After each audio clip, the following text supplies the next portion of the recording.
Fuck you. This is for them hoes that hate. Pardon my French, but I just wanna say, this is for them snakes that smile in your face. Pardon my French, but I just wanna say, go ahead, tell them why you mad, cause you broke and you sad, and ain't nobody tryna fuck you. So I just wanna say, F-U-C-K-U. Does my sexiness offend you? You hoes ain't friends, but they try to pretend to.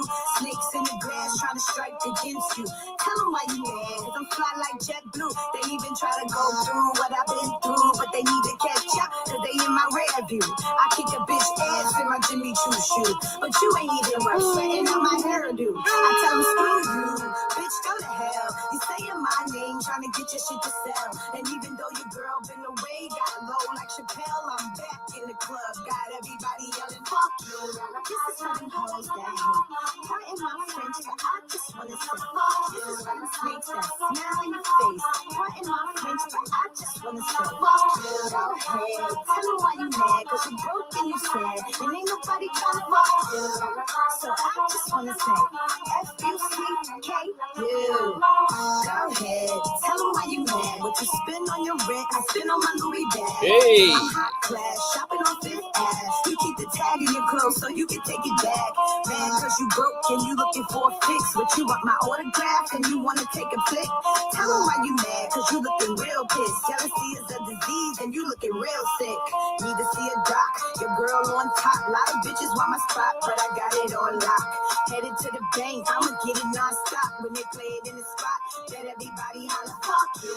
This is for them hoes that hate. Pardon my French, but I just wanna say, this is for them snakes that smile in your face. Pardon my French, but I just wanna say, Go ahead, tell them why you mad, cause you broke and you sad, and ain't nobody tryna fuck you. So I just wanna say, F-U-C-K-U. Kim real, I'm just saying what I feel. You hoes faker than a $3 bill. Now the cream's back, you already know the deal. Only time you get burns when you on the treadmill. Yeah, it's like they always on a period. Tell them why you mad, boy. Tell them why you furious. These chicks crack me up, don't nobody take you serious. I laughed at them, make Eddie Murphy delirious. Listen here, don't hate me, hate the person in the mirror. So please keep that fake ass shit from over here. And everybody put your middle fingers in the air. And we gon' tell them haters, fuck you. This is for them hoes that hate. Pardon my French, but I just wanna say, this is for them snakes that smile in your face. Pardon my French, but I just wanna say, Go ahead, tell them why you mad. cause you broke and you sad, and ain't nobody tryna fuck you. So I just wanna say, F-U-C-K-U.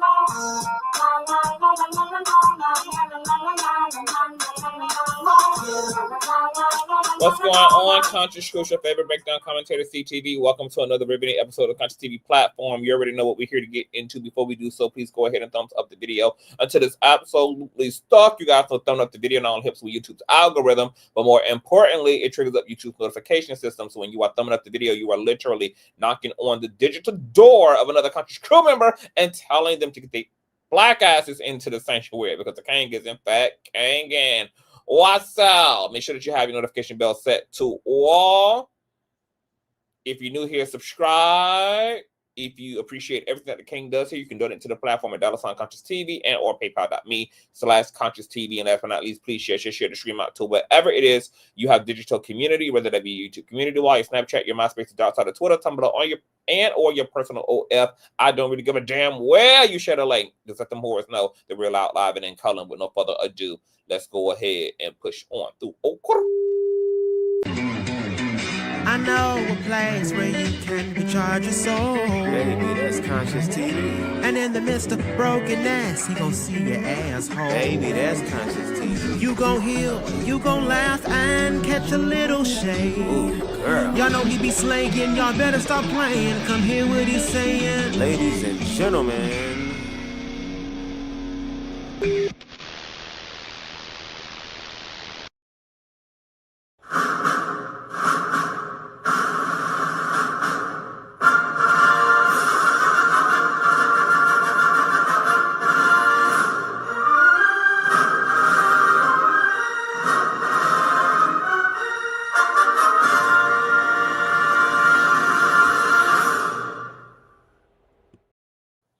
What's going on, Conscious Crew? Happy Wednesday. Happy hump day. Hope you guys are having a wonderful mid-week work week experience. You guys know that we went live and in color last night following all of the drama and controversy created by lesbian and singer Tish Hyman and transgender woman Alexis Black, who had a very volatile experience of one another at a LA Gulch gym. We played the video, the aftermath of the video, and to make a long story short, for those of you who are just catching up, Tish and both Alexis are members of Goat Gym, and apparently Tish had an issue with Alexis being in the woman's locker room handling her business, and this led to Goat's Gym basically kicking Tish, the lesbian woman, out. And there's a video of her pretty much outraged and screaming inside of Goat's Gyms that, you know, there's a man with a big peen walking in the woman's restroom. This shit not be allowed, etc. And she's wanting to save women and children. This was then followed up by an interview on TMZ where TMZ interviewed both Tish and Alexis, and Tish is, sticking by the fact that she does not believe that. But it's kind of unclear, girl. I don't know what she's really trying to argue, because she says she doesn't have an issue with trans people, but I don't know whether her issue is Alexis being trans or whether it's Alexis being a non-passing trans woman. So I'm not sure if the experience for Tish would have been any better if Alexis was a passing trans woman or not. However, she and Alexis both have encountered each other in the past. Alexis claims that Tish has tried to bully her out of other Goat Gym environments. It was really interesting that they both have had multiple encounters with each other at various locations of Goat Gym in LA, which is crazy. Like, somebody's stalking somebody here. Alexis also is a fitness coach, and she was saying that, she was actually comforted by the other women in the gym who were outraged at Tish's response to all of this, because nobody else has a problem with Alexis, which was kind of legitimized when Tish was in the video saying, nobody cares, that this man is just walking around in the women. So she really solidified the fact that she was the only one bothered. No other women were bothered. No other women felt the way about Alexis as a trans woman being in a women's space. Obviously, Alexis had not been a problem for anybody. So now we're here, girl. And it's a whole hot mess. Now, we had a whole conversation last night. And when I woke up this morning, I had to, read some comments and everything. And so I'm going to respond to some of those comments in this live. And we're going to further our dialogue around trans women and bio women and shared mutual spaces, because it's nuts right now. It's absolutely nuts, y'all. Oh, they have the video here. Let me see. Okay, yeah. So I'm going to show you guys this as a brief recap. Thumbs up, share. And happy Wednesday, everyone. Men, grown men with big dicks in the women's locker room. And that's why I'm getting kicked out. And I want to make sure the girls know. So fuck. Everybody saw that man in the fucking locker room. No one saying shit. And I'm fucking done with it. It's fucking stupid. It's dangerous. Me naked in front of a man, but I want permission. But I ain't the one who gets kicked out the gym, y'all. I'm terminated for not wanting men in the locker room. It's crazy how not only does anybody care that Alexis is a trans woman, even though she's clockable and she's non-passing, but they also are not paying Miss Trish here any goddamn attention either. Like, nobody literally gives a damn. Like, Tish is the only person who is bothered by this non-problematic trans woman, like, doing what everybody else is doing, girl. Like, working in, getting her waist snatched, taking a shower, and going on about her fucking business. So that's Tish. Now, people were arguing that Tish, even though she's a biological female, people are saying that, hell, she ain't got no passing privilege either, you know, that she's given brick life, that, you know, it's definitely not giving tuna, that, you know, it's given very much so masculine presenting, girl. It's given very much so big D energy. And Tish is also a member of the LGBT community because she is a lesbian, even though she's a bio woman. And this also just goes to show you how multifaceted the LGBT community is. I keep telling y'all, like, we're not a monolith. So this issue of whether trans women should be in bio woman spaces is also a divided topic within the community. I played clips of white trans women sitting around debating this issue. There are trans women who feel like, out of respect for the way they think all bio women feel, they just stay out of women spaces like bathrooms and locker rooms, especially if they're not passing. And then there are other trans women who are like, you know, the whole passing thing needs to be deconstructed entirely, because it also boxes bio women in as well, who don't always fit the status quo, or who don't always show up in the way femininity is expected to show up. Hence, a woman built like Tish, biceps, muscle, can be mistaken for a trans woman herself, can be mistaken for someone transitioning herself, bodybuilding, biological women who definitely have a very unique appearance. And it just plays into a lot of these issues that the women's community suffer from, because, you know, body dysmorphia, pretty privilege, all these things, you know, are birthed out of this expectation of femininity and what that is supposed to look like and not supposed to look like. So you have biological women like Jess Hilarious, who have been mistaken as trans women, who have been hit on by trans attracted men who thought she was a transgender, etc., just because of the way, you know, her energy and her biology is set up. And supporting passing privilege just supports all these other systemic issues that impact all of women's community, not just trans women's experience. Now, this is Trish also doing a follow-up on her IG, I guess. I haven't seen this yet, so we're going to watch this together. I cried so much in the last 3 or 4 weeks. I can't tell you. I probably haven't cried this much about anything since my mama died. And I'm not a crying type of person. It's not that I think anything's wrong with crying. I just have been through so much that I'd rather spend my energy on fixing things that are wrong rather than crying about things that are wrong.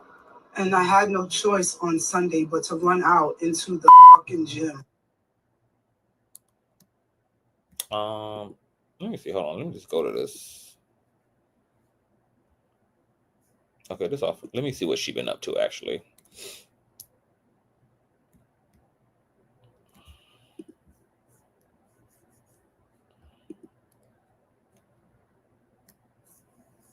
Oh, hold on. There's a lot going on her page. Who is this? This is the man that identifies as a woman. I am devastated. Tish, today he saw me walk into the women's room, followed me in and called me a bitch. I ran out into locker room crying. 32 years of age. Who is this? Is this supposed to be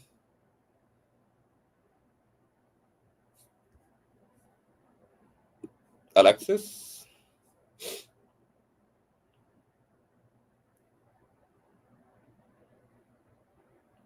Failed to comply. Sentenced to 3 years for drug trafficking. Okay. Oh, gangsta ass bitch.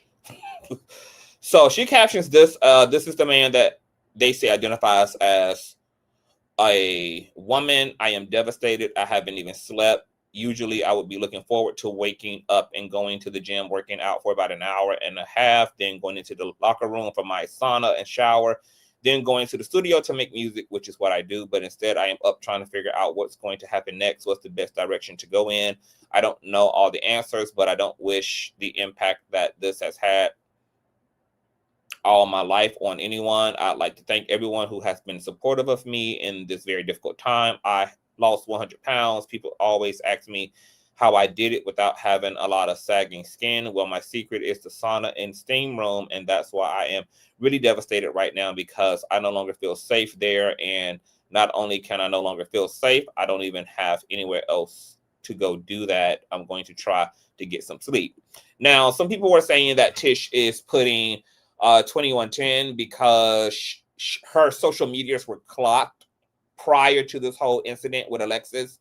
She was found online trolling trans women, bullying and trolling trans men's comment sections on social media. So this is a transphobic lesbian woman who seems to have an issue with trans people in and of themselves, beyond their character, beyond their integrity, just with literally them being trans in and of itself. And she kind of has found the right situation to play the proverbial victim in. And like I said, this isn't even their first encounter with each other. They've encountered each other at other locations. So that's also interesting to me, because I mean, either LA has to be very small, or because Trish said she done had 6 to 7 encounters with trans people at the gym in the last 30 days. And she said that one passing black trans woman came up to her and said, you know, bitch, you know, I would have caught you outside, I guess, for your fuck shit. So I don't know whether Tish is just like causing a stir intentionally to create these sensationalized fucking moments, as if, because she was saying, I don't know a lot about this lifestyle. I'm only a part of the L. I don't know nothing about the T.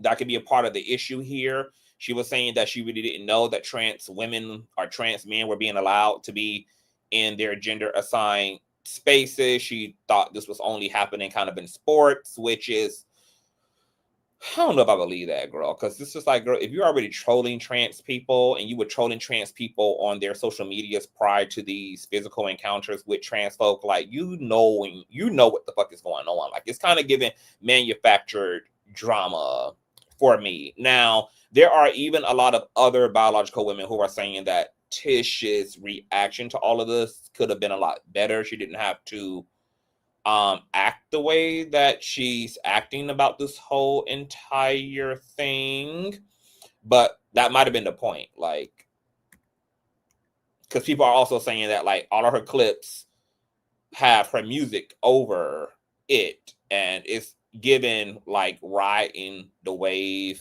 and riding the clout for other nefarious purposes, child. So this is just a mess.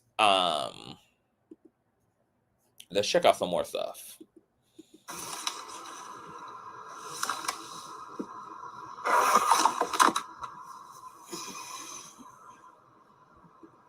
Thank you all for the compliments, child. Thank you all for the compliments. Thank you all. Thank you. I love you all down. Happy Wednesday, everyone.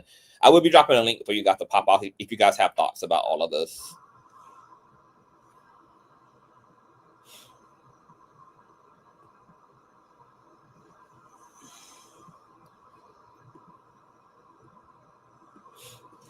What's up, y'all? So I'm gonna try not to yell because I've been crying and yelling and pushing and arguing and advocating. This has been crazy.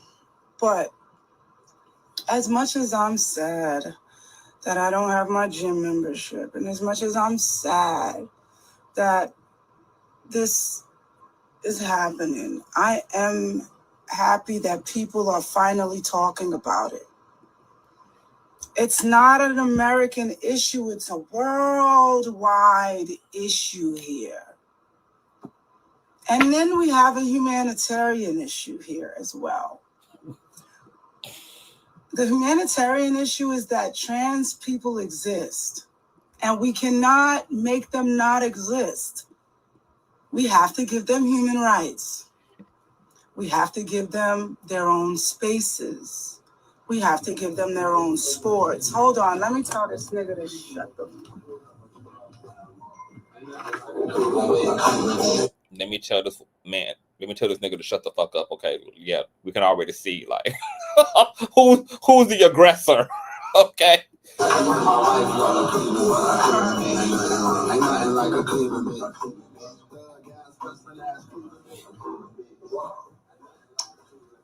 Sorry. I'm in the studio, guys, because I'm a musician. And that's what I do. So, you know, Tish is a cackle to me, honey. She's a whole key. Fellas are being really accommodating here. They're my guys. I've known them for very many years, and they're good people. Good guys. And they all understand what's happening here. So they know that I've been on the phone. Yep, that's King Chip. Yeah. Shout out King Chip. That's my brother. And I'm surrounded by very amazing men, by the way. Very talented, amazing men. But we're not talking here to talk about music or any of that, because you're surrounded by amazing men, but it's not possible for a male who transitioned to also be great, amazing, safe people. Okay. Don't want to talk about that right now. Okay. So where was I? Oh, trans people need their own spaces. It's a humanitarian issue. We cannot kill them. We can't get rid of them. We can't tell them they're crazy. We can't argue them down.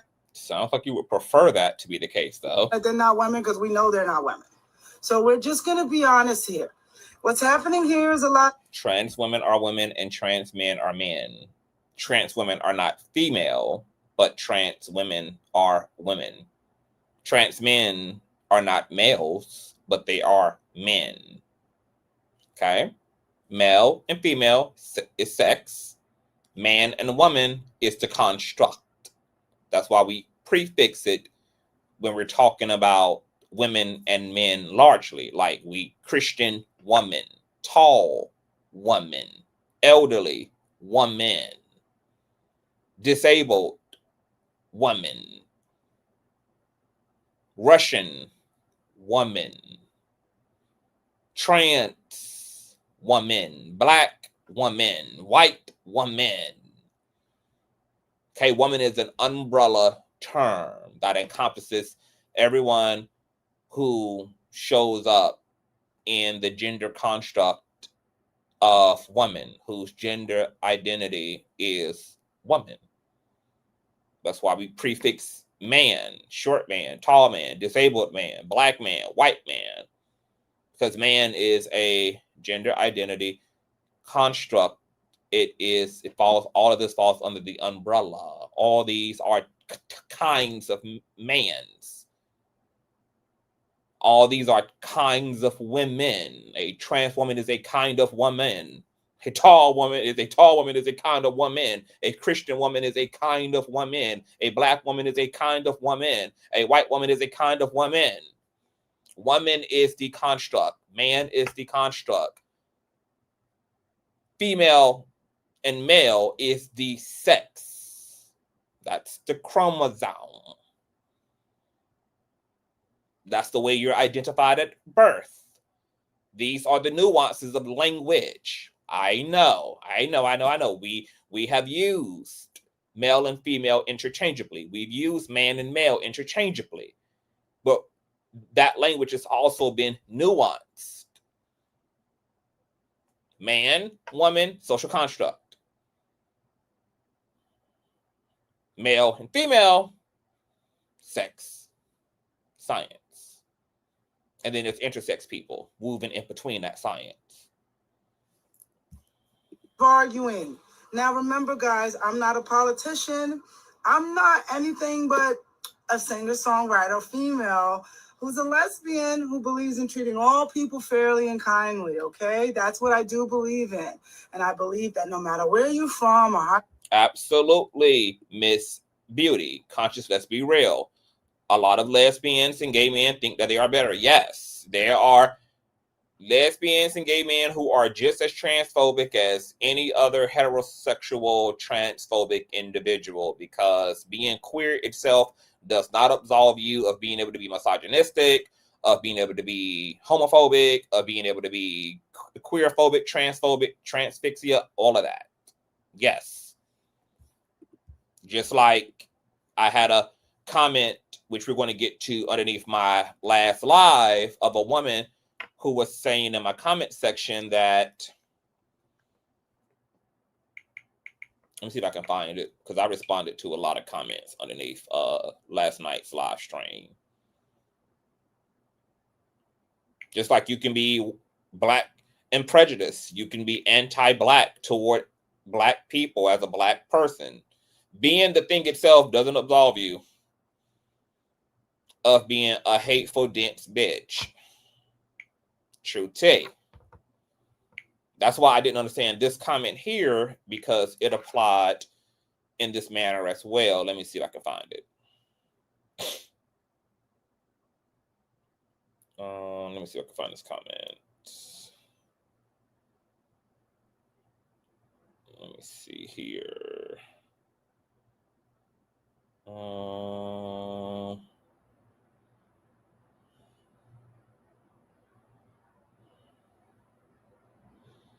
LA, not only LGBT people do.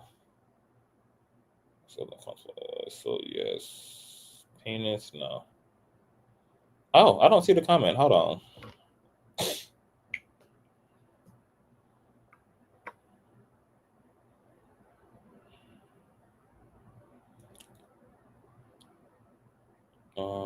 I believe there are people who are shut down bathroom when they gay transition family. Okay, here it is. So a commenter named Nikki Lovely had wrote, oh, it's just a long comment, girl. But I'm gonna read it. Nikki said in my last live, when gay guys transition or effeminate men, their misogyny goes undone. It is misogynistic to force your way into the spaces of biological women, literally inserting male privilege. Then it's gaslighting to accuse women of having a phobia because they don't want to share their spaces, because biological women had no say-so over their gender at birth. Transgender women and biological women are not the same. Actually, biological women do have a choice. Sex and gender are two different things. I know colloquially, layman's persons use these terms interchangeably, but these terms do actually have different meanings. They're not synonymous. There's nuance in this language, even though layman's people use these terms interchangeably. They are distinct terms. So yes, biological women can change their gender. This is what trans men are doing. They are born at birth female. They transition their gender, not their sex, gender. Trans women and trans men are transitioning their gender, because gender is a choice. Sex is not. Gender is a choice. It is misogynistic to force your way, because biological women had no say-so over their gender at birth. She really means sex at birth. Transgender women and biological women are not the same, but trans women know that. That's why they use the prefix trans. Like, it's I don't really understand a lot of these arguments. Like, we're all clear on science. That's not what the issue here is. It's science. The actual issue is dominant society's inability to understand what gender is, and the fact that gender can be swapped according to the way that people relate to their bodies and their lived experience. This is a prime example why the queer community faces so much opposition, mostly the men. Men continue to act, continue to act in misogynistic manner. The man in the video claimed to have been on hormones for about a month. That's not true. They've been on hormones since February. And to have recently came out as transgender. That's also not true.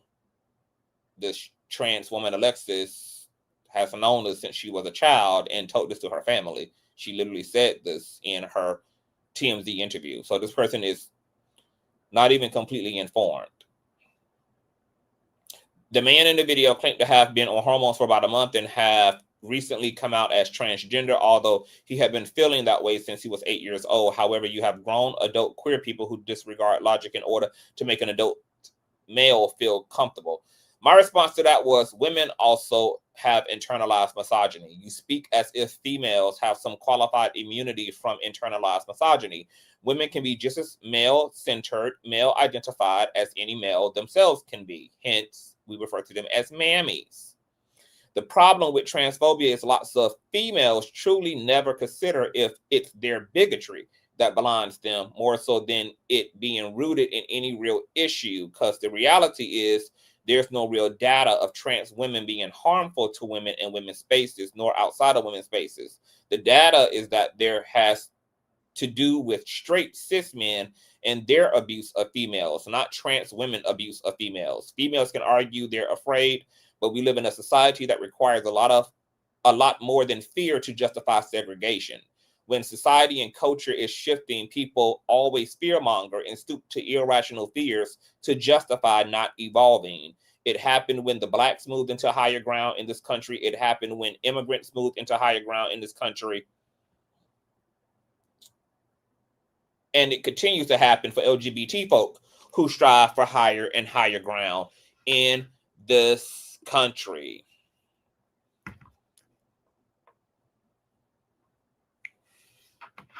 Okay, so when you have biological women coming over here telling me, a whole man who identifies as a man, who lives as a man, that as a man, I shouldn't have fingernail polish on, or I shouldn't have long hair, or I shouldn't wear makeup, or I shouldn't. That's a woman being misogynistic as fuck. You don't have to be a male to be misogynistic.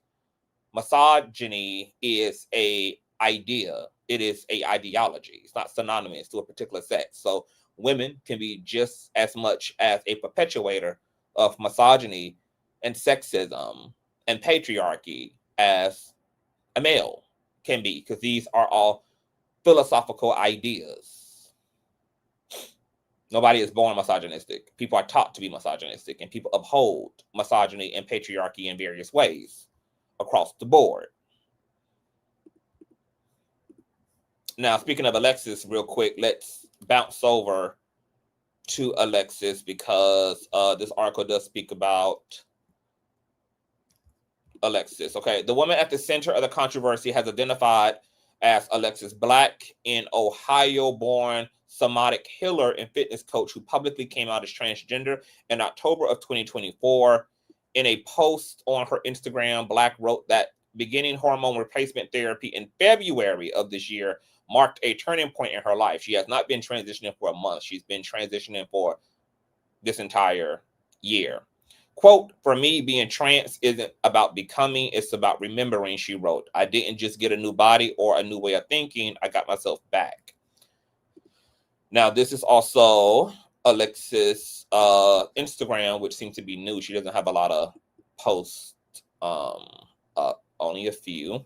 And people are calling her all types of man in her comment sections. And this is the post from the article that's quoted. "For me, being trans isn't about becoming." So she seemed to have did a picture compilation of her transition, and this is her in her maleness. So she started treatment recently, and trans people come out at various ages. You know, coming out of the closet, of any closet, you know, is unique to the person coming out of that closet. Coming out and being your authentic self, it takes time. You have to do a lot of internal work in order to even start to show up externally as who you are in any regard. So it takes some people 20 years to do that. It takes some people 10 years to do that. It takes some people 40 years to do that. So there's no universal age to live as your authentic self. It's really just about whenever you decide to do that work so that you can really free yourself and be your authentic self in this world. Okay, so her picture copulation, once again, just shows her transitioning. Alexis Black is someone who finally cares about her future, who builds instead of just survive. Since beginning hormone treatment, I stopped drifting. I began living. I didn't become a woman. I remembered I always was. To anyone still trapped by fear, by expectation, by your own reflection. I can't see what this is down here. There's, oh, I guess this is her name. There's another way.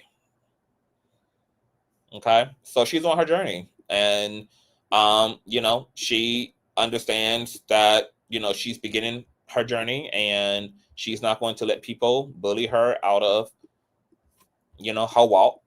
And she's just happy to finally be on the trail to her promised land, and that's that. When softness becomes safe, power could finally rest. The body stopped defending and started remembering. Strength learned to move without honor. And of course, she is being trolled in her comment section. And then there's this post here. The body remembers light, a new chapter of the body known. The same fire, just redefined. Okay? And, you know, I want to say this while I'm here. I have seen passing privilege doing its numbers on social media. Like, I see that a lot of the trans women that y'all do support happen to also have passing privilege, even though those women also experience their fair share of trolling and cyberbullying, etc. But they also experience a vast amount of social acceptance and have a vast amount of social currency because they pass, like the Laverne Cox, like the Janice Mocks, like the Hope Giselles, like the T.S. Madisons, etc. But we oftentimes forget that most trans women are not going to pass. Most trans women are clockable. We forget that non-passing trans women actually exist, and more of them are going to look like Alexis than to look like T.S. Madison, then to look like Hope Giselle, then to look like Janice Mock. Most trans women are going to look like this, especially trans women who don't have the financial resources, do not have the economics to transition. Transition costs money. I don't know.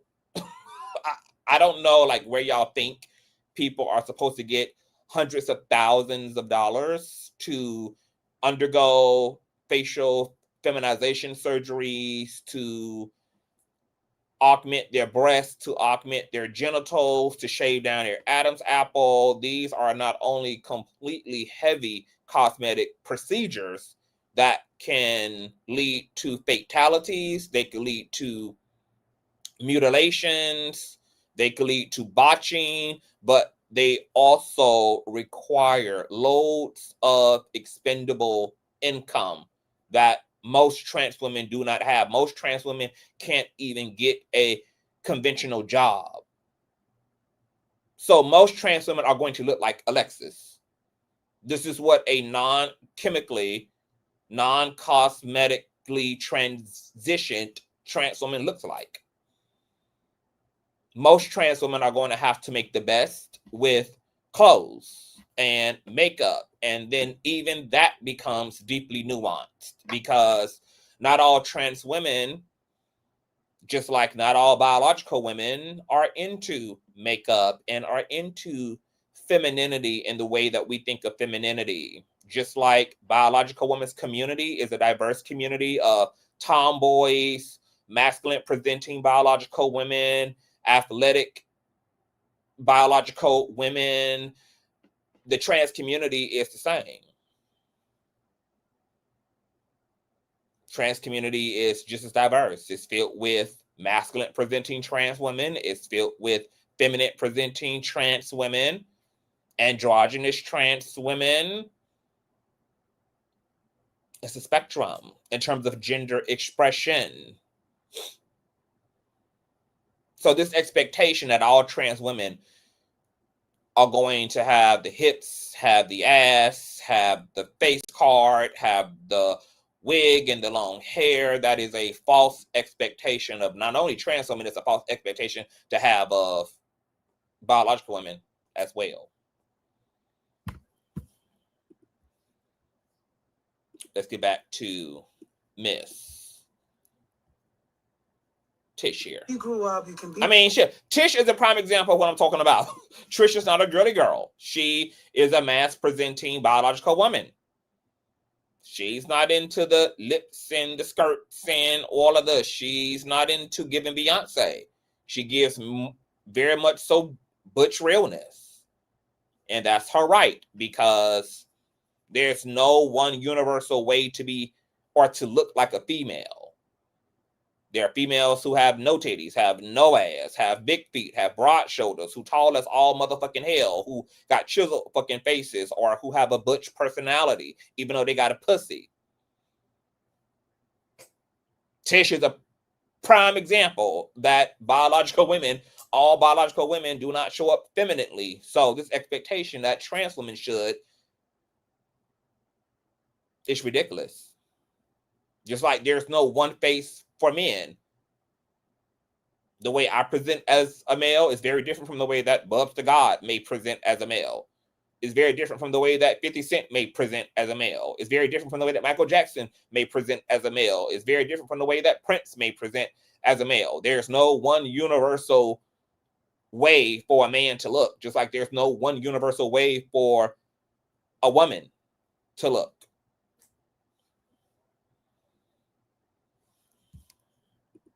Anything that you want to be, and you have the absolute right to do and live how you want. Believe me.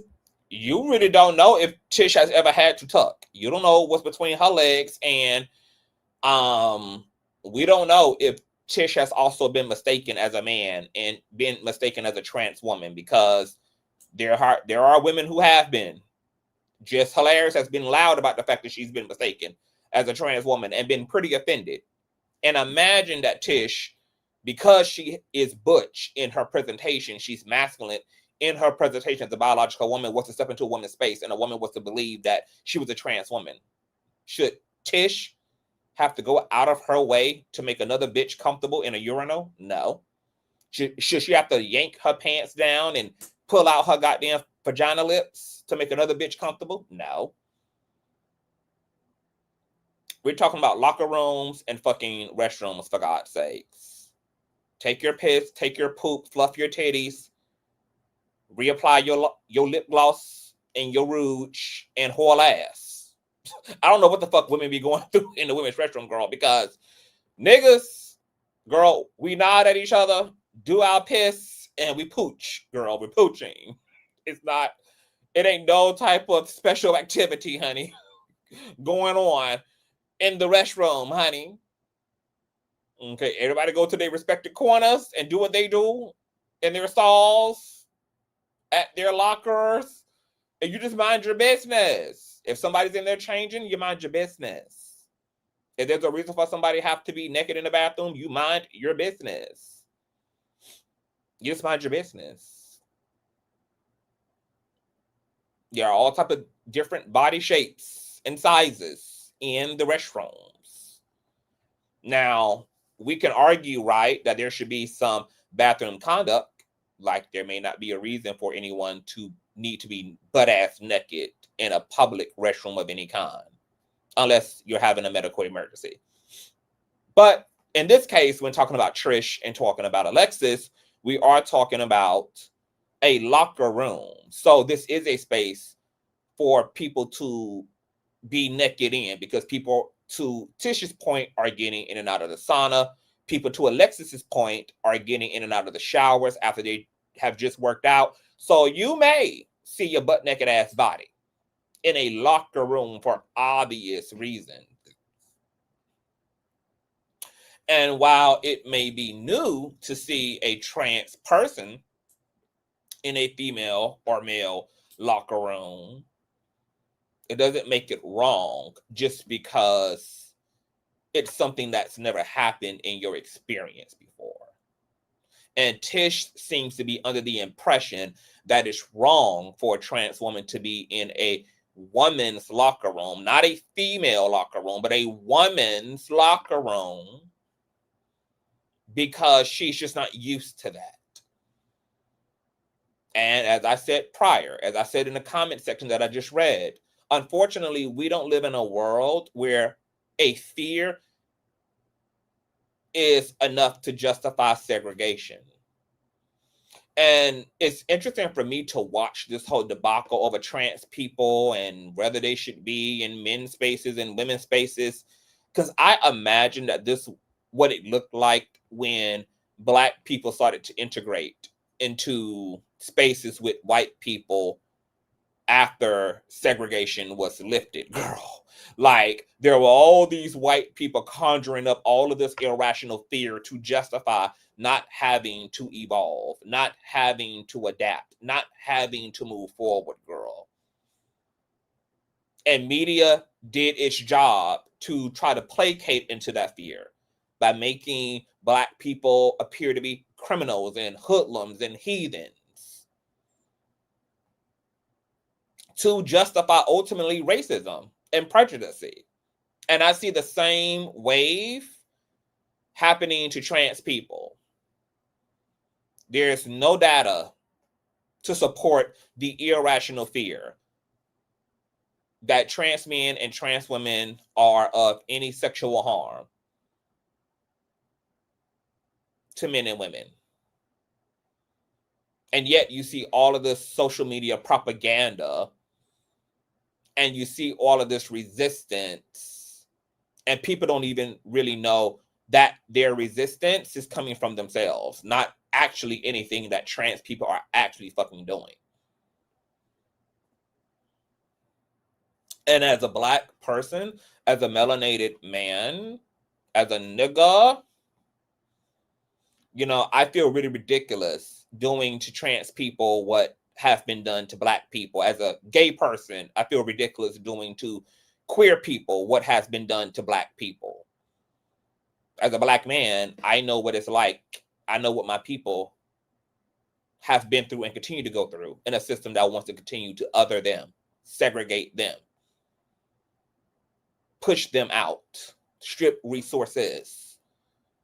So what do I look like perpetuating that same fucking harm and ignorance on any other community? Whether I agree, whether I understand it or not,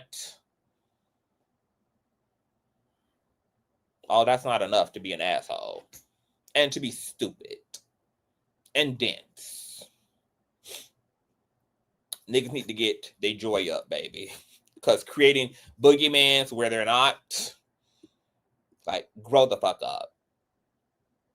Plug in your nightlight if you're that afraid of the dark and what might be in the dark. I do believe this.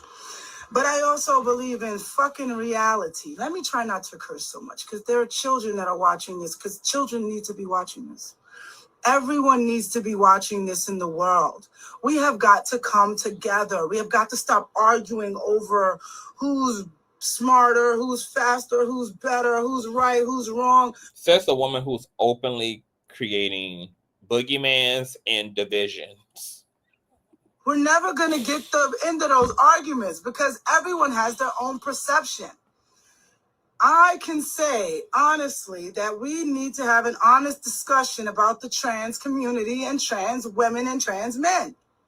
Now, not everybody agrees with that. Now, what's crazy is that the person who wants to have that discussion is the same person that just told TMZ that they don't even know a lot about the community. And that also be the other issue, is that a lot of y'all who want to be loud as fuck and divisive as fuck and transfixed as fuck and transphobic as fuck are also people who don't have a single genuine relationship to another trans person, who literally know the least about the community, have had the least interactions with the community, and want to be the face of those who are advocating on behalf of non-trans people, of cis people, of biological people, of straight folk, while openly admitting that you know the least. So before you even get a conversation started, before you even want to have the conversation, the first part that need to be handled is first and foremost educating yourself. Because speaking solely from your lens, which is what heterosexual people do largely, y'all can't say that about us as queer people because we literally live in a straight world. Our whole experience is shaped by heteronormativity. It's not us who need to learn y'all because we've been in a straight world since we've been born. The world was set up for hetero people. It was set up for non-trans people. So it's not queer people who need to learn a motherfucking thing. We're not the ones new to the block. We're not the freshmen. We're not fresh meat to society. We've been in y'all's world our whole lives. It's y'all who have to do the learning. It's y'all who have to pull the books off the shelves. It's y'all who have to do the listening. Most queer people, especially before the New Age, were raised by heterosexuals, existed in heterosexual spaces. We're very aware and understand the ways of heteronormativity, baby. That's why we had to come out of the closet, had to come out of the heteronormativity programming. So it's not us who need to do any motherfucking listening or any fucking learning, because we are more than aware of all of the metrics and mechanics of y'all's world as heteros and biologicals. And I use biologically colloquially because obviously trans folk are also biological human beings. But since y'all don't like cis, I give y'all biological, natural born. And what's funny to me is that hetero biological folk never sit back and ask themselves, are they the issue? It's the go-to is always the fear-mongering. The go-to is always accommodating heterosexual people. Bitch, y'all have the entire world. Y'all have the entire fucking world.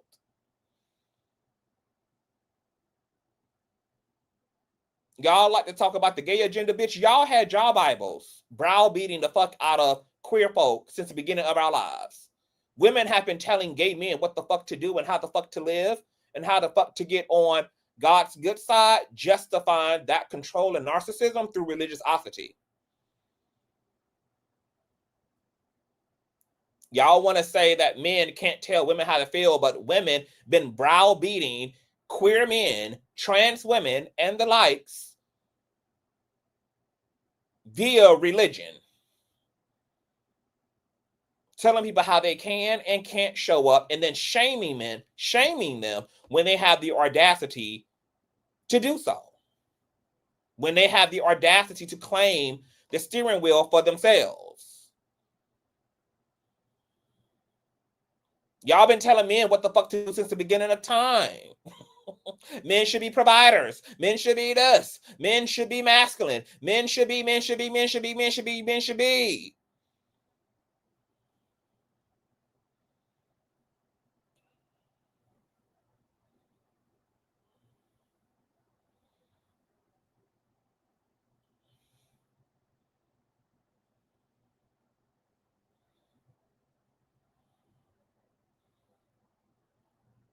Straight folk got the entire world. Queer people just need their own little piece. They just need, a little bit of wiggle room. Since they here too. Since the universe birthed them too. That's all. Every squirrel was born and programmed to go get a nut. That's all every squirrel trying to do, baby. Is get to their nut. You don't have to agree with it to respect it. And no, you don't get to justify segregation because of your own personal ignorance and fears. Your personal fears are your personal problem. Once a person becomes harmful, then you get to have a real claim. Once a person becomes problematic, you then have a real claim. But you don't get to justify being violent to people. You don't get to justify segregating people. You don't get to justify being inhumane to people because of your personal fears. your personal feelings. And that's what Trish wanted. The whole interview with TMZ, she was hooting and hollering about how, you know, I just asked her, could she just leave the restroom or leave the locker room so for me to get dressed? Why should I have to accommodate you in that way? Your trauma doesn't become my trauma. If you are that grieved, you can actually go get dressed at home.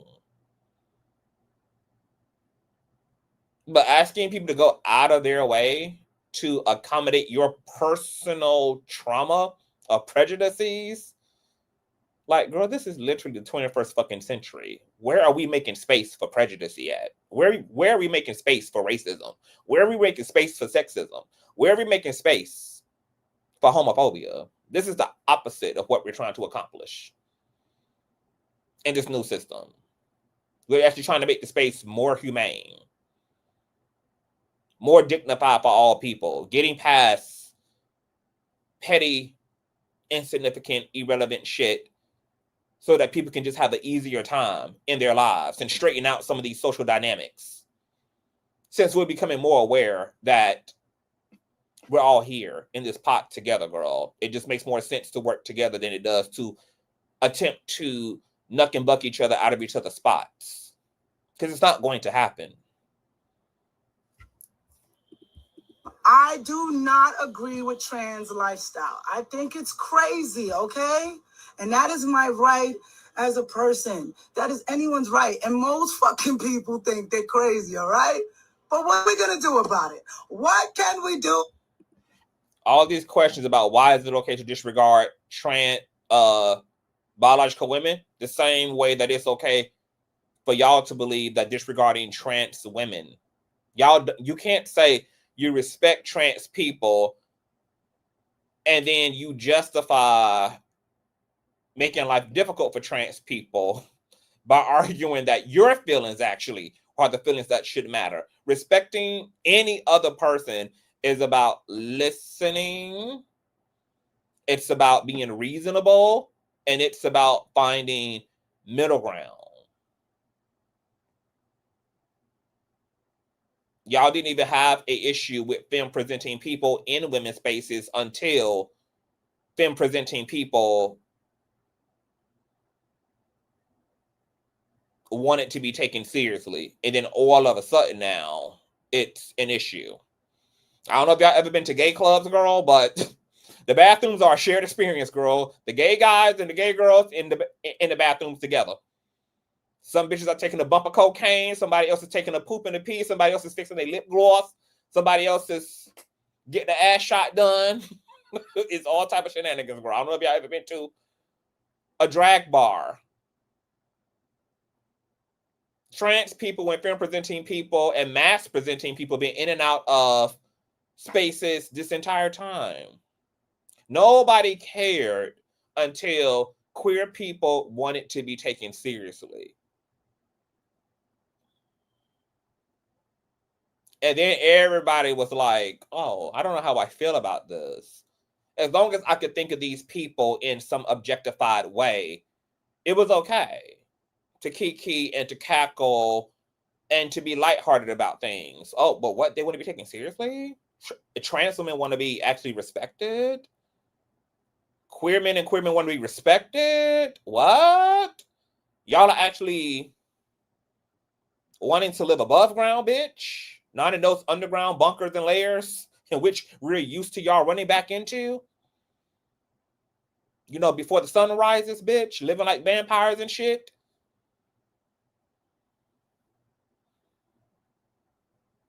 Then all of a sudden, girl, the bigotry was at the forefront when queer people wanted more out of their experience. When queer people got tired of accommodating a heteronormative reality.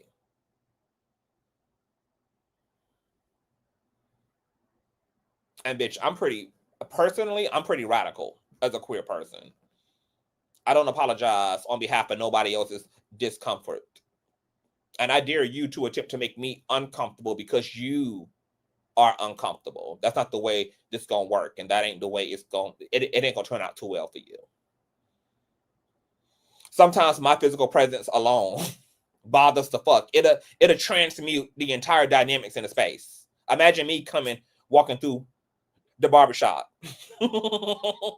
And did, bitch. Imagine me coming into a strictly hetero binary space. And did. Because who is going to check me, boo? Bitch, I'm not apologizing for nothing. Yeah, bitch, we in the makeup aisle together, girl. I have literally been in the makeup aisle at Sephora, girl. And the girls were looking like, bitch, you know what the blush at? I'm looking for the same thing you're looking for, sis. Bitch. Nigga. The fuck? Yeah, bitch, I'm in here looking for a do-rag just like you, my nigga.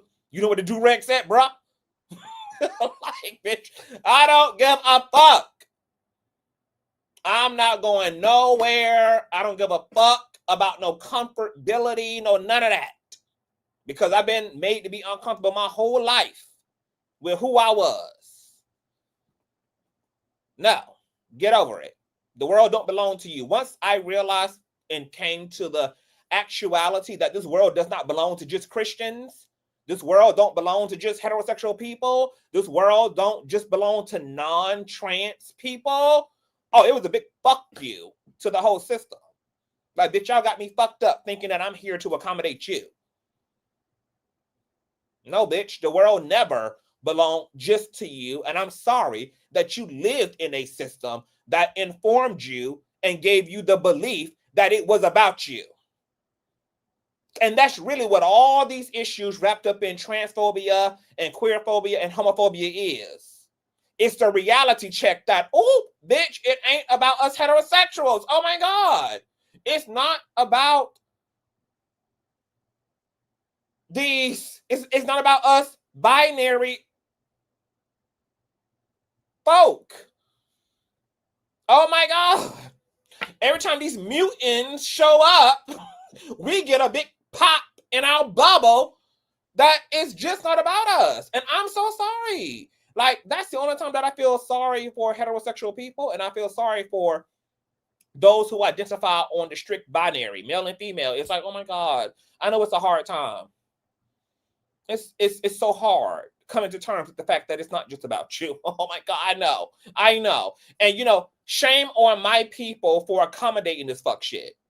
Shame on my people, because we played into it. We did. We played into it. Okay, we assimilated. We stayed on the down low. We kept the shit to ourselves. Yeah.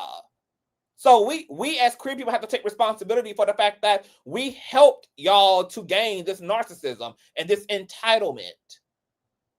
We helped y'all to shape y'all's expectations.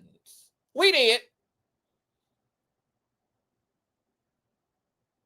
Because some of us wasn't willing to lose our lives over this shit. Some of us weren't willing to lose our families and lose our communities and lose our parents and lose our siblings over this shit. Lose our church family over this shit. A lot of us were weak and we chose self-preservation. New day, new way. Willing to lose it all, bitch. Don't want nobody who don't want us. Don't want to be in no relationship that don't want a relationship in return.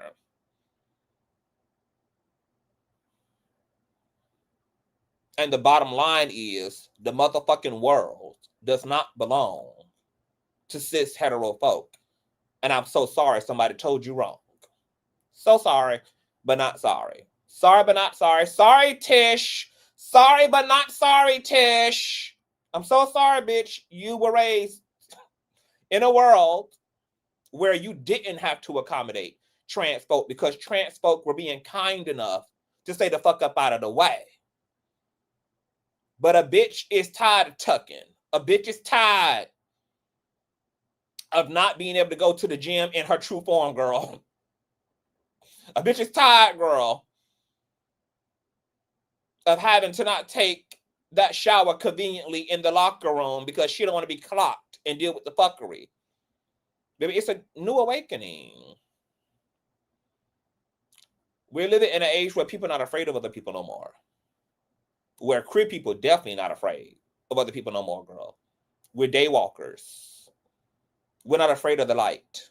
We're not afraid of you being bothered. We're not afraid of your feelings. That's not enough now to make us assimilate or to lead to accommodation. Girl, we're clearing it. We're clearing it. About it. Nothing. These are fucking grown adults. If they want to alter themselves to see what they want to see, that is their right. And I don't even mind this. It don't even matter to me. It never, ever mattered to me.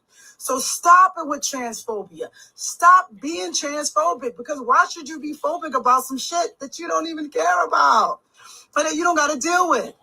Now, trans people need to stop forcing everybody into the world, okay? Live in your world, babes, and let people participate that participate. But don't try to force everyone in. Now, I find it funny that she's talking about force when this trans woman was minding her business in the locker room. You the one who tried to force her to accommodate you. And I also think it's so funny when hetero binary folk say shit like this. Girl, Christianity is literally an entire hetero agenda. All this patriarchal, misogynistic shit and all these misogynistic ass tropes for femininity and masculinity is literally the hetero agenda. No, girl, we're telling y'all that we're not willing to go forth in the hetero agenda.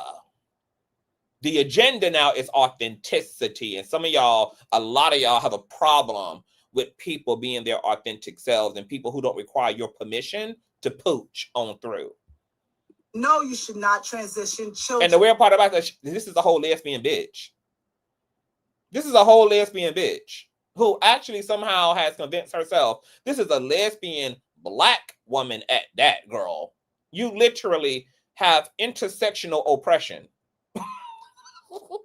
And you're talking like a privileged member of society while Donald Trump, bitch, is sitting up here with the Supreme Court considering erasing your right to marry any woman in your future and in your life. It's literally considering overturning rights, not just for trans folk, but for queer and same gender loving folk as well. Like Miss Mama seems to be suffering from some type of delusion of privilege that she does not actually in fact have. Bitch, you up in the motherfucking Ghost Gym arguing with another slave, a slave versus a motherfucking slave to the system. Girl, like, are you okay? Girl, you got shackles on your feet. Are you okay? Like, no empathy, just completely apathetic and deaf tone and clueless to the fact that she's in the literal same boat. Just 20, 30 years ago, bitch, they were having these conversations about you butch ass, bicep ass, carpet munching ass bitches in women's spaces too. Just 20, 30 years ago, girl, there was complete outrage about you carpet munchers being all up in women's spaces who thought that, girl, you girls were an endangerment to other girls because of y'all's inherent natural attraction to the same sex. Girl, it's given delusional for me. Okay? We need to stop arguing. We need to be in reality. Kids don't know what they want. That's it. Period. They're kids, they're growing. It's like a plant, you know, it's growing, you're watering it with whatever you want it to have in the water, the nutrients and all the shit you want to put in it. And there you go, you grow a plant and it grows based on the nutrients you put in it, okay? Let the plants grow. Let the plants grow. Let the plants grow, guys. Let the plants grow, okay? The he, she, pronoun stuff, stop trying to make people re-educate themselves. We don't want to. No, stop trying to force people into the he she bitch. I love I love that the counter argument to the enslavement of it all is like, stop. What I hear is like, stop trying to be free. Girl, stop trying to be free. Please come back to these constructs. Be a conformist, girl. Don't be free. And literally, these same arguments were also happening during the civil rights movement. It was not a utopia when Black people was out here fighting for more than breadcrumbs from the Ku Klux Klan. There were our own people who were bothered that niggas was really fighting for liberation. It was like, girl, y'all need to stop bothering the system, bitch. Stop bothering the system. At least we not in physical shackles no more. Girl, let's just make do. And then you had the Dr. Kings, girl. You had the Harriets. You had the Rosas. Out there like, no, ma'am, bitch. You not going to breadcrumb me. And it's not enough to just also not have shackles on my feet when y'all are just out here replicating and recreating the shackles in other forms, like economically and politically. No, bitch, it's not enough to just free me, bitch. I also want to be in a system I can thrive in with everyone else. And you had our own Black and brown people, girl. Mad as hell, girl, that niggas was bothering the system, girl. Niggas was shaking Master's table. Shaking the collard greens and the cornbread, girl. Right on off the table, girl. Because you're going to give us some of that, bitch. Who told you that collard greens and cornbread was just for you? Who told you that the table was just for you? Who told you that? Who literally told you that the table was just for you? This has happened every time there was an acceleration and an escalation of civil rights in this country. Where you had people mad as hell like Tish girl who could not stand that motherfuckers did not want to lay down and continue to accommodate the system. Don't have to so that you can exist. You can just exist, yo. You can just be trans, yo. You're not women. And that's the reality. They know that. That's why they identify as trans women, not females. It seems like, do you know that, Tish? If trans women didn't know they were not females, they would not be utilizing the term trans woman. And then you're so clueless and uneducated, as you already said to TMZ, that you don't even know the nuance in the language that you're using, because you're using woman and female interchangeably. Then a woman, no. It just makes you a trans woman. That's the fuck. Like, can we stop this argument? Give them a space. You're the only one arguing, bitch. You're the only one in gyms. Men's with big dicks. Men, the men's walking around, the men's girl. Everybody else standing in line for coffee. While this bitch cornrowed head asshole is around here. Oh, the men's are walking around. The only one pressed and bothered, girl. Who in hollering, girl? By people standing in line for Starbucks. Are you okay? Why are you not okay, Trish? Why are you not okay, Miss Mamas?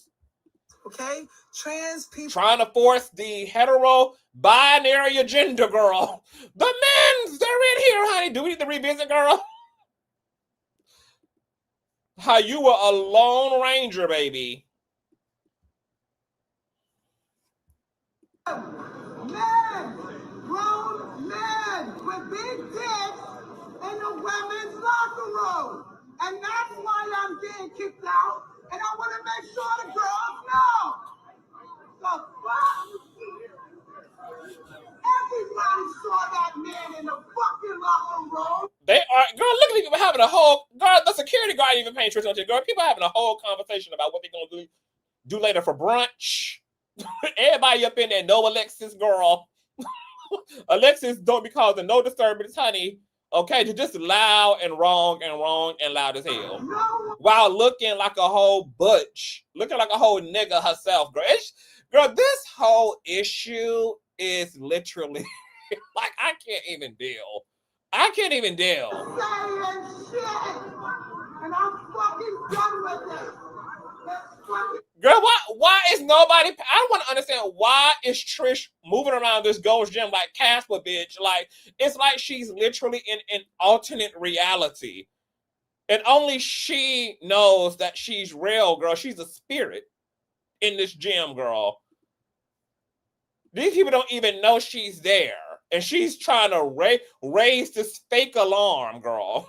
Fear mongering, girl. The kingdom is at hand. The kingdom is at hand. The kingdom of dicks is at hand. I'm warning all of the fake terrified people who not fake and terrified at all of the invisible problem in this space. I'm champion for all women, and the women have their backs turned with smiles on their faces, enjoying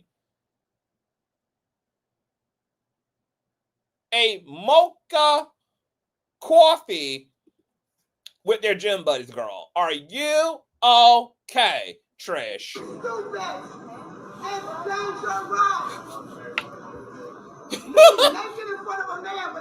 literally going on about their whole lives, girl. She's in here trying to save people from a fake, non-existent monster in the room. I am cackling. Look at this woman. She's like, girl, she doesn't even know Trish is there. She does not even know Tish is there. Men in the locker room. And Gold's Gym. Men. Grown men with big dicks in the women's locker room. And that's why I'm getting kicked out. And I want to make sure the girls know. The fuck? Girl, I am fucking screaming. Man in the fucking locker room. No one saying shit. I am right. Because the problem, right, and see, all of this to an emotionally intelligent person would lead to, oh, maybe the problem is me. I'm the only person in here having a problem. Why is this Alexis bitch in here only an issue for me? All these other people here are experiencing Alexis. And I'm the only one who is bothered and in my skin and in my estrogen, girl. Because could it be that the problem is me? I am having a personal disturbance that I am projecting onto another law-abiding, tax-paying citizen, girl. And I am putting them all in front of my projections and my own prejudices, making my issues their issue. Girl, Tish got gagged at this gym, bitch. Not only by Alexis, but by the population of all the other Gold's Gym members as well, girl. Got gagged. Gagged, girl. And she ain't been right since she's experienced the trauma of being gagged. What she's really traumatized by is not even Alexis. She's traumatized, girl, that she is the problem. Her gym membership was revoked. Nobody else is terrorizing this trans woman who's in here minding her fucking business. But Tish, and Tish don't understand what the problem is. Because she thinks that her prejudice and the way she's been taught literally justifies her plight. Right. It's fucking stupid. It's dangerous. Me naked in front of a man without my permission. But I'm the one who gets kicked out the gym, law. I'm terminated for not fighting men in the locker room. Girl, I am fucking screaming. I am fucking screaming. Exist. They're not going anywhere. They're here to stay. Okay? Let them be. Adults should make adults decisions, okay? Trans men, we never hear anything about y'all. Where the fuck are y'all at? You know why?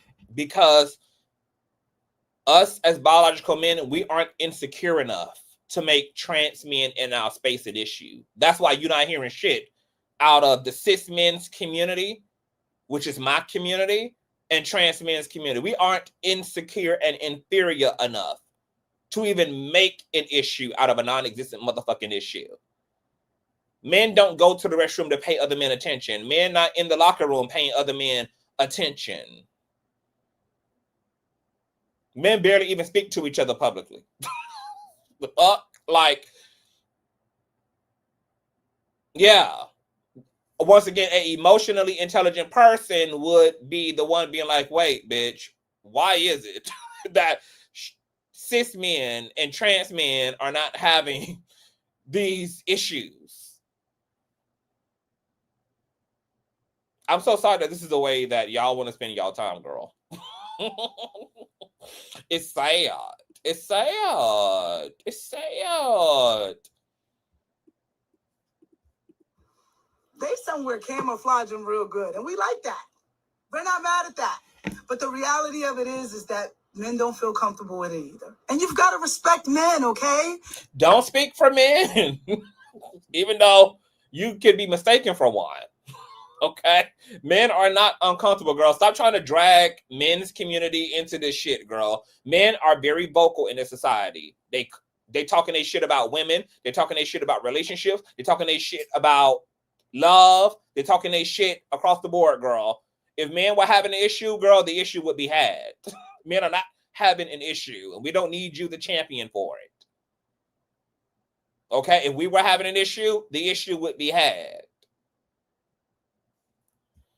Just because they're not in any physical danger, they've come to me, they've talked to me in my DMs, I've seen it, I've heard it, I got you, fella. Girl, they weren't even talking to you in person. They're not in your DMs. Girl, you're DMing yourself. I'm a cis man. I'm in men's spaces. We don't give a fuck. We don't care.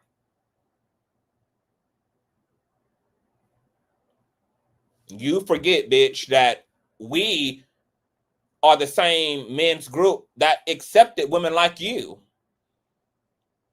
Mass presenting females have always been the exception amongst men's community.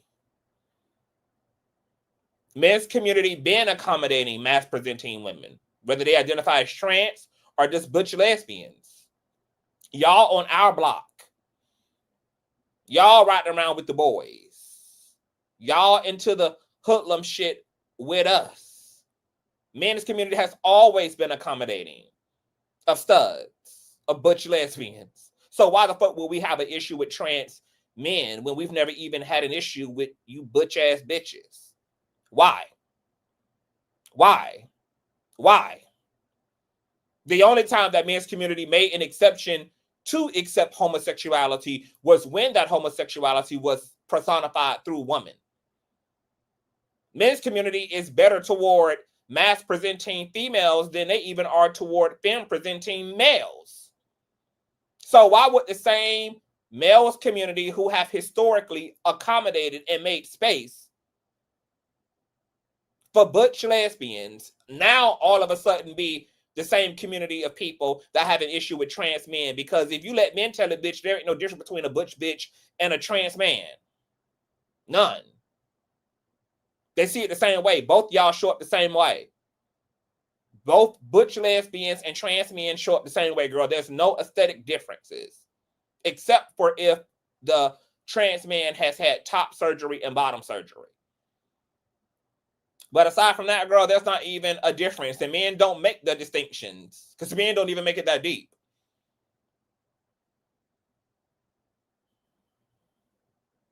So why would the same men's community all of a sudden now be outraged about masculine presenting females or trans identifying men when the door has always been open for masculine women in men's community? Shoot pools with the boy, go and fish for women and hunt for women with the niggas. There typically has always been a butch in every group, in every men's group. What the fuck is Trish talking about, girl? She is literally so desperate to dog pile onto this issue and to weaponize ignorance and fear. Give it up, cornrows. They don't want trans men in their restrooms either, okay?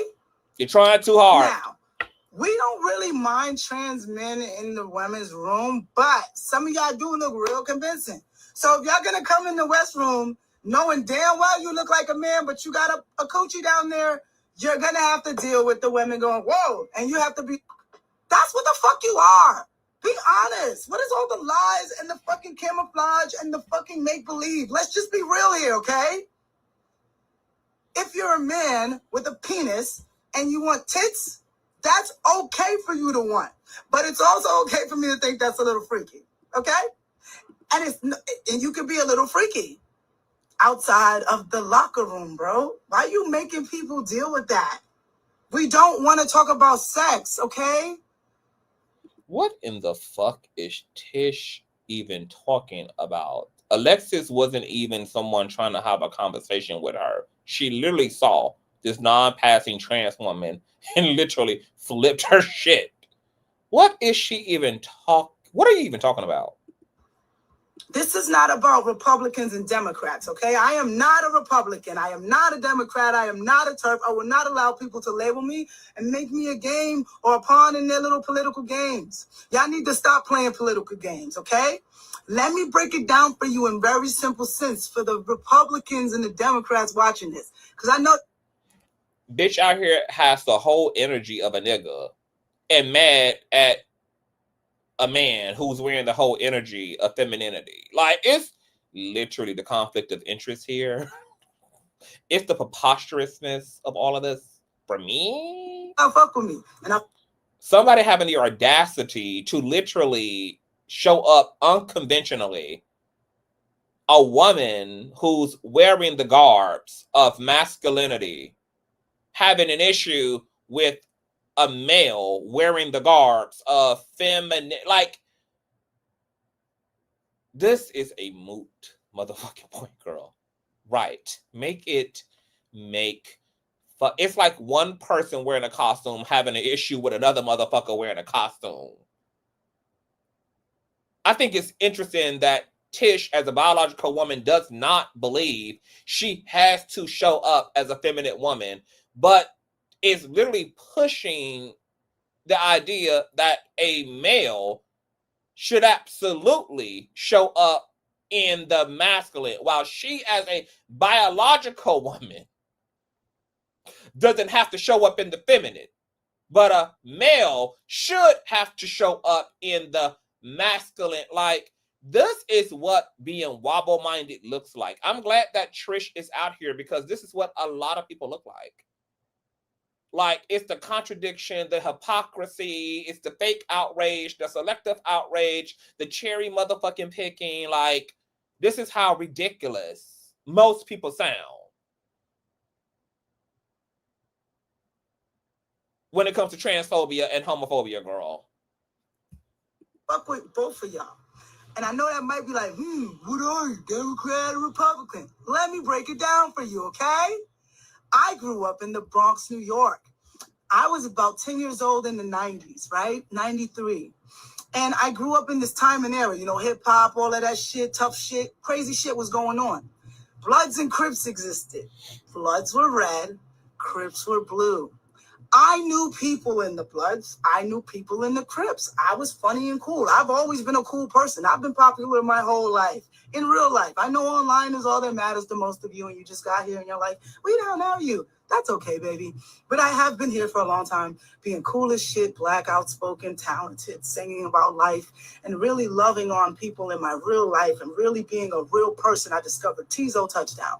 I discovered Sebastian Cole, who's Pinkbeard now.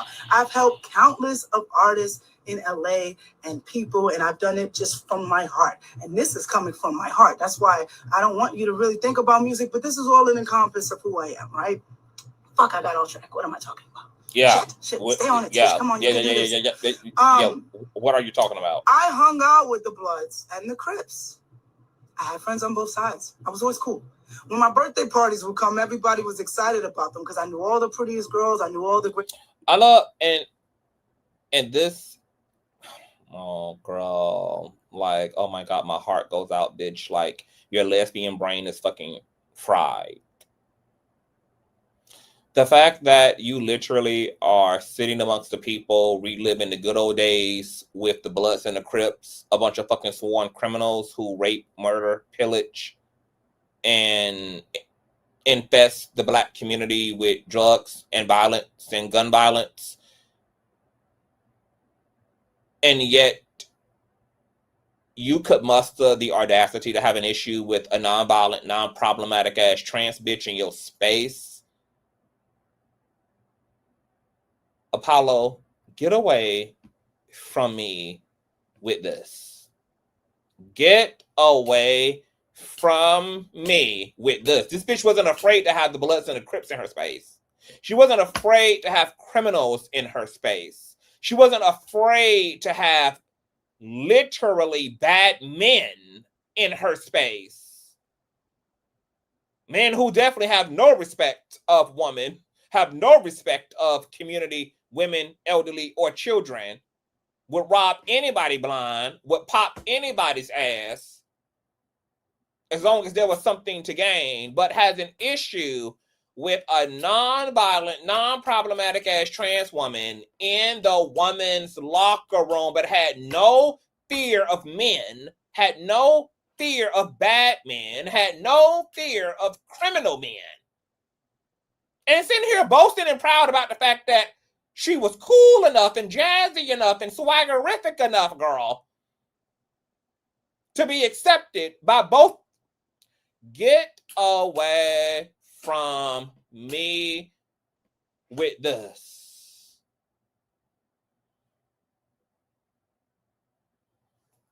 I can't take it, girl.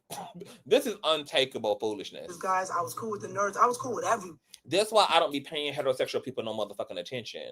This is why I don't be paying binary people no motherfucking attention, bitch, when it comes to their fake ass feelings and their fake ass fear and their fake ass and all the fake shit.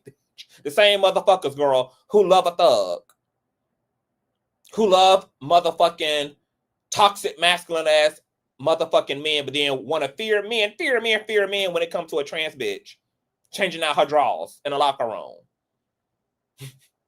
Go to the club to pop pussy on random ass niggas. Go twerk on the dance floor, girl, with men she don't even motherfucking know. And then when it comes to trans people in spaces, particularly trans women, girl, all of a sudden now we have a fear of men. Don't mind working for a man. Don't mind being employed by a man. Don't mind being a personal assistant to a man. Don't mind working for a man's business. Don't mind having a male maintenance man, having a male postman. All of a sudden now it's a fear of all men when it comes to having to address trans women who are not even self-ID'd men.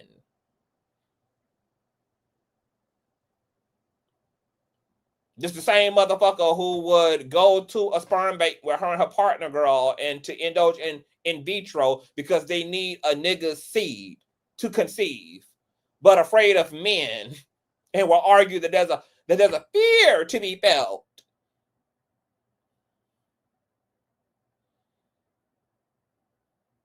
When it comes to trans women who are not even men, they're males. They're not men.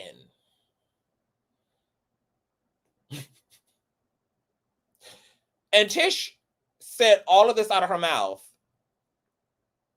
and did not understand any of the incongruency, any of the consistency in her train of thought at all. Like, because this is how sloppy privileged people are when they go to pop their shit and then you listen to them.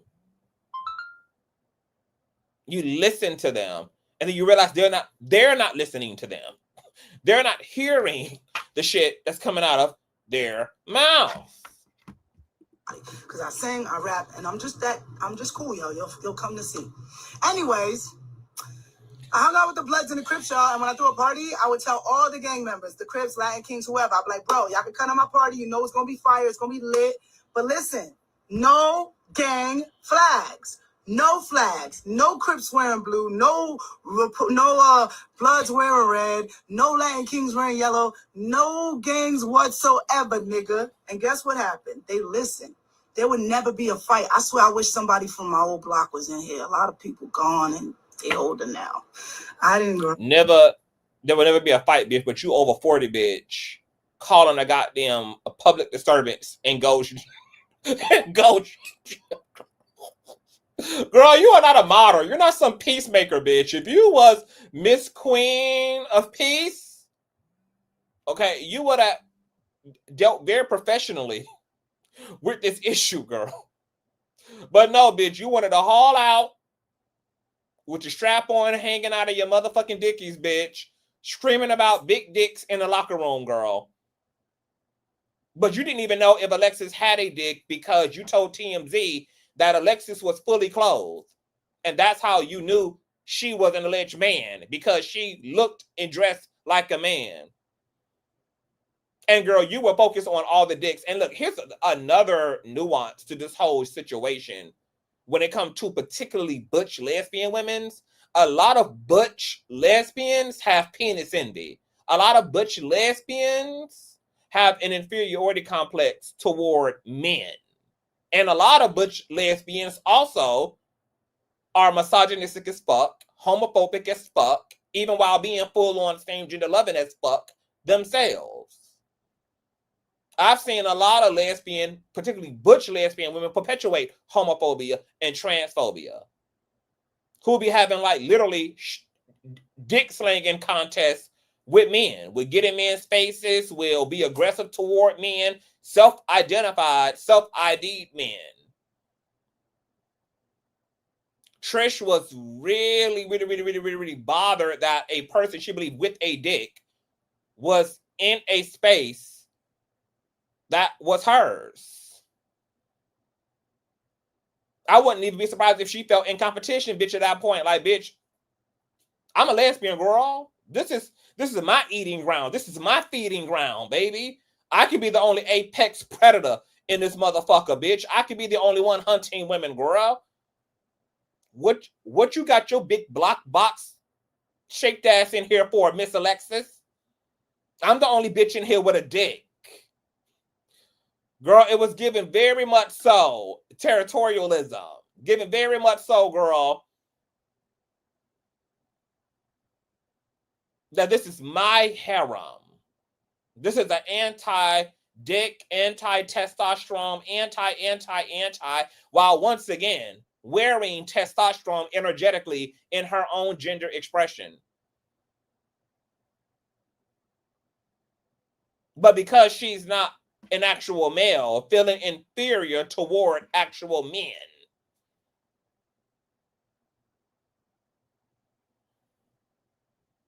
And then has the audacity to be a woman unconventionally showing up in the masculine while having a total issue with a male showing up unconventionally in the feminine. And this is what you coons be looking like. This is what you coons be looking like and sounding like. This is what you raccoon-ass motherfucking ninjas be looking like. The raccoons of all communities, girl, because every community got raccoons. This is what an LGBT raccoon looks like.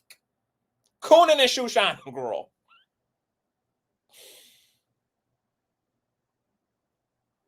Delusionally self-righteous as fuck. Up, guys.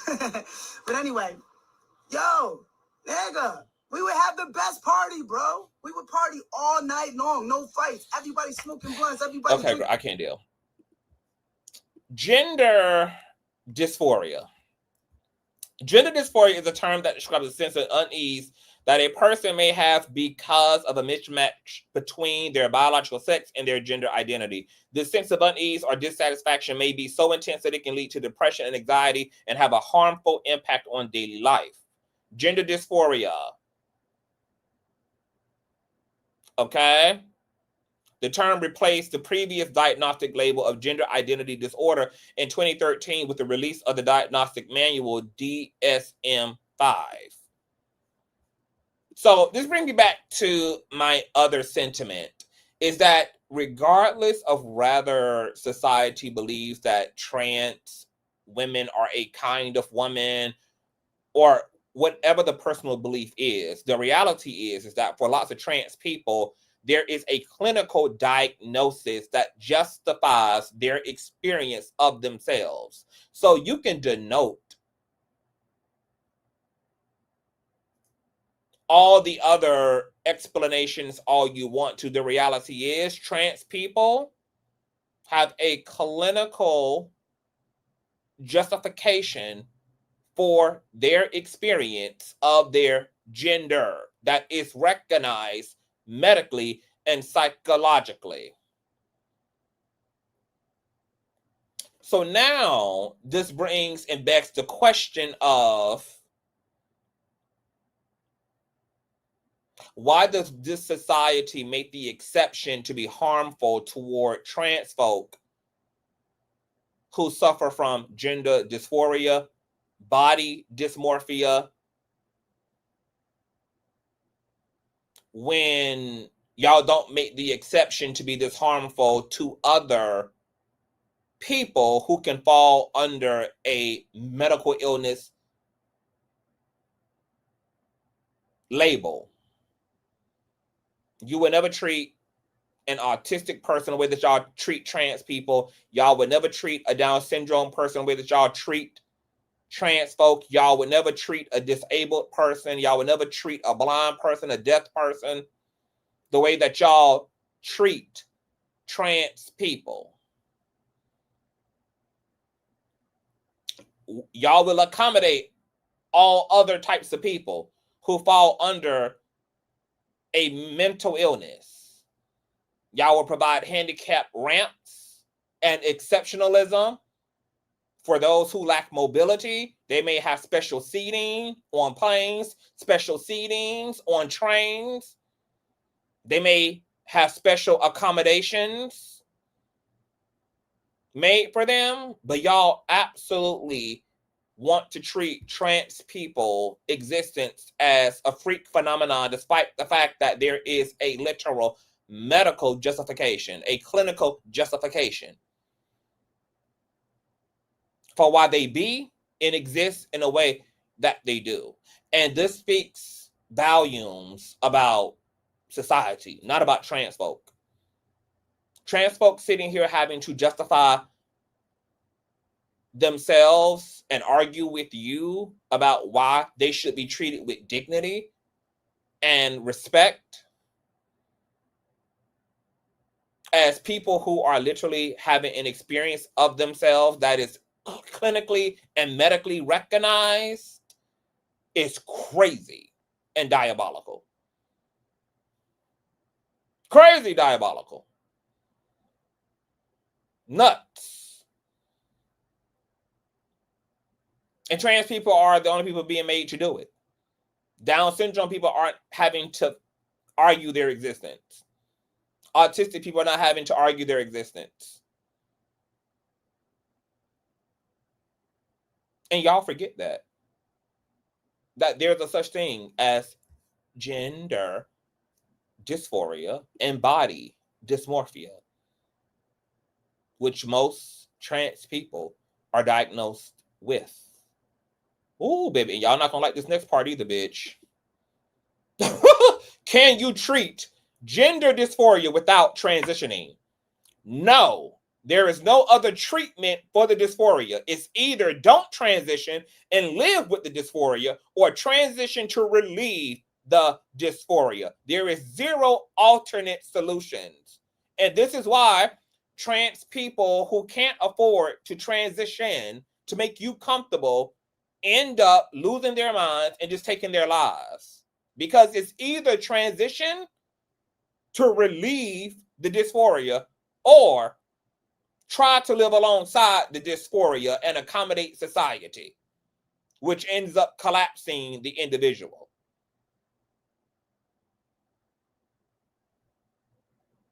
Y'all are literally sitting around thinking that trans people are making up their experience when it's medically recognized, when it's clinically, scientifically recognized.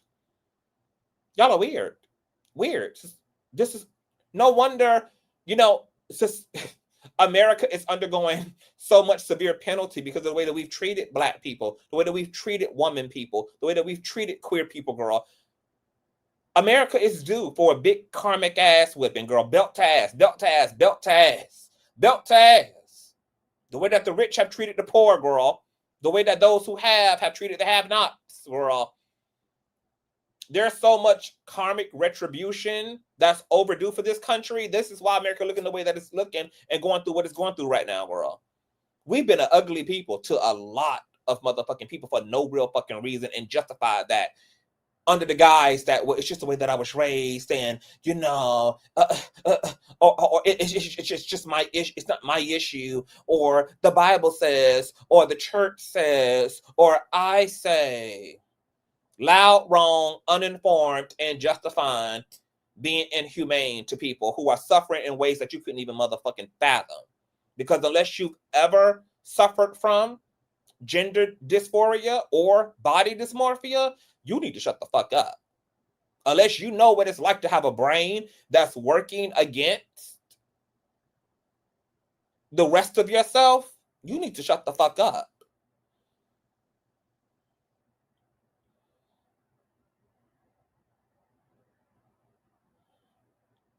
Half of y'all don't even feel comfortable without having your fucking hair done, yet alone could imagine, bitch, sitting in an entire body that you cannot relate to. Half of these motherfucking women in the comment section and in the world couldn't even, girl, remotely even can't even deal, girl, without having on woman's apparel to go out the house, yet alone, baby, could exist in a whole body that is incongruent with their sense of self.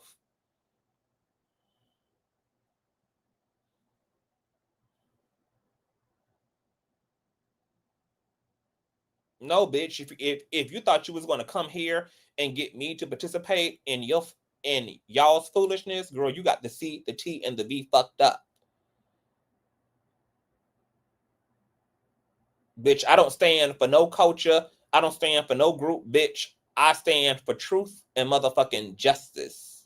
I stand for righteousness. And I don't give a fuck who that righteousness inconveniences. I don't give a damn who feels like what.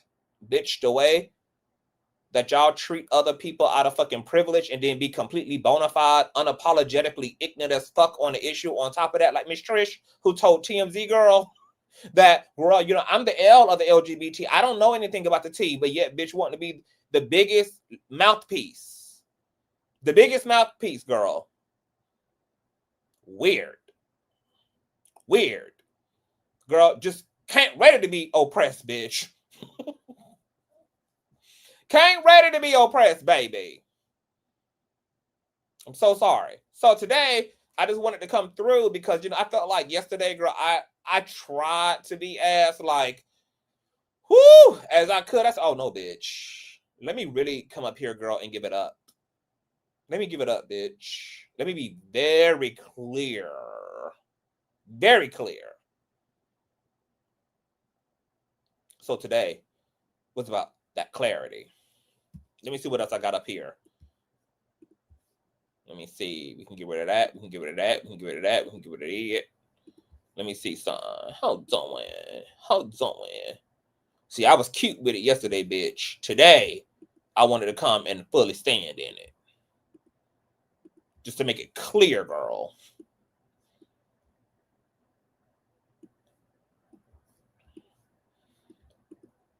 Oh, let's watch this cute video from this trans woman, Vera, who is non-passing.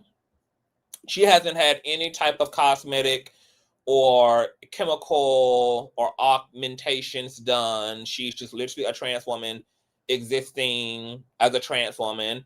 And I found her video in my algorithm and thought that her conversation was really interesting because, once again, it's not the Hope Giselles or the T.S. Madisons or the Laverne Cox or the Janice Mocks, not the Dominiques, who represent the general faces of the trans women's community. Most trans women will not pass and do not have the resources to pass and are having to live their lives with what they got as a resource, which is clothes, makeup, and hair. And are not going to look passing. That's the general face of the community. And the other fucked up side part about it is that, girl, if Hope Giselle didn't pass, if T.S. Madison didn't pass, If none of these girls pass, y'all wouldn't even go up for them. If they look bricky as fuck, y'all would not go up for them. Because the only time that y'all remotely make space for any of the trans girls, girl, is when you can look at them and forget that they're trans. If all these girls who have the social equity on them look like men in the face, girl, y'all would be giving them a harder time than what they already are given. Because they still get their fair share of transphobia and transphobia. But it would be quantified if any of those girls couldn't pass. Most trans women are not going to pass. And that needs to be the real face of the trans community. Because we have so many beautiful, transitioned, passable trans women who are in public spaces, it creates this sense of expectation that most trans women can accomplish that, and most trans women cannot. Imagine if Michael Jordan was in fact a trans motherfucking woman. How much surgery do you think can be had for him to have passing privilege? Imagine 50 Cent being transgender. How much fucking surgery do you think can be had, girl, to make him passing? There are girls who literally cannot pass. They won't pass. No, it don't matter the level of surgery or the amount of money they have at their disposal.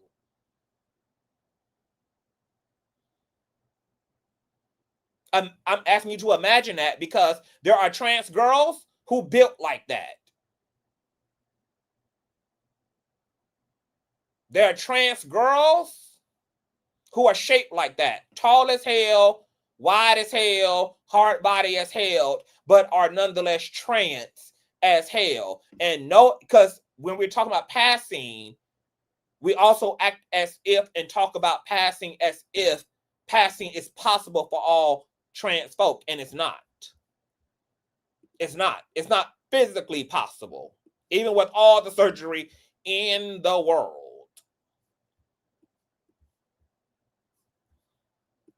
Passing is a privilege.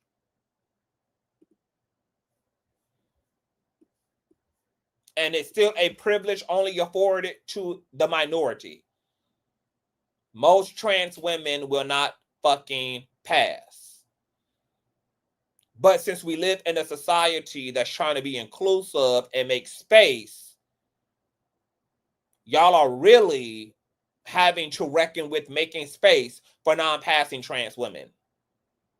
Because those are the everyday trans girls that y'all are going to be working alongside. Those are the everyday trans men that y'all are going to be pooching and really intermingling with. Y'all are not going to be intermingling with the T.S. Madisons of the world. Y'all are not going to be intermingling with the Hope Giselles of the world.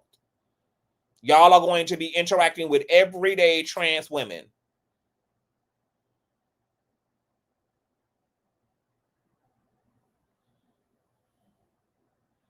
So most girls are going to be given Alexis at the gym.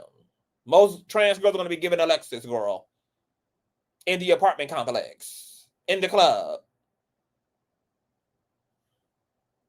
in the waiting room, at the food stamp office. It is not going to be the T.S. Madisons that y'all going to be standing in line with. It is not going to be the Hope Giselles that y'all are standing in line with, girl. The Hope Giselles, the Janices, the Lavernes, and the T.S. Madisons are all the exception to the rule. They're the exceptions to the rule. The girls who y'all are going to have to be accommodating, the girls that y'all are going to be shoulder to shoulder with are going to be the Alexises.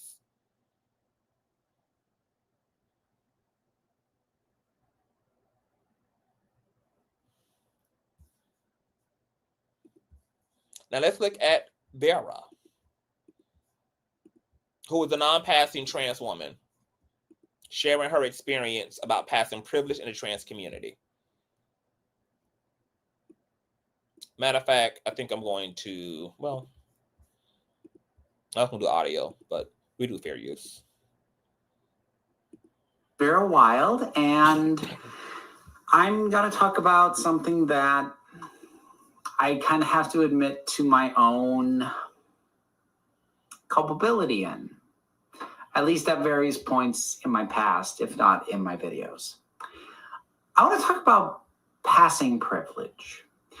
I've talked about the idea of being passable before and sort of talking about my own kind of just getting over the idea.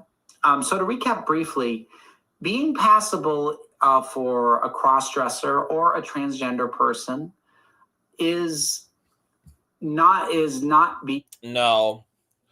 Hormones don't work for everyone either. Hormones are subjective. They affect every trans person very differently. Like, if you don't already have a genetic predisposition for facial hair, hormones alone are not going to give a trans man a full-blown beard. Like, your genetic predisposition also helps to shape what estrogen and testosterone is going to do for you.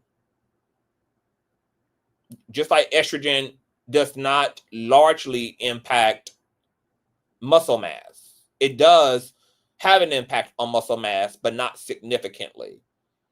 So this is why the trans community has coined the term brick, looking bricky. You can be on hormones, but hormones and estrogen are not going to, per se, break them shoulders down. It's not going to break that jawline down entirely. And estrogen and testosterone look different. But we have another issue even when it comes to estrogen and when it comes to testosterone. Not all trans women want to medically or chemically transition. Some trans women don't want to have to go through all that. And I don't blame them. That's a lot of scary shit, bitch. Everybody not into going under the fucking knife and getting their ass and cheeks cut open and getting their breast tissue cut open and getting their faces chopped all on and shit. Trans women are not universal. They're not monolithic. Every trans person, some trans people are comfortable with no hormone treatment, no surgery, and they're going to make to do with what they got. She is going to talk about that herself as a trans woman who has not chemically and medically transitioned. Being clocked as the gender that you were assigned at birth. So for someone like me, who was born male and at times presents female, being passable would mean that someone looking at me would automatically assume that I am a woman and would not be led to believe that I wasn't born as such. That's possible.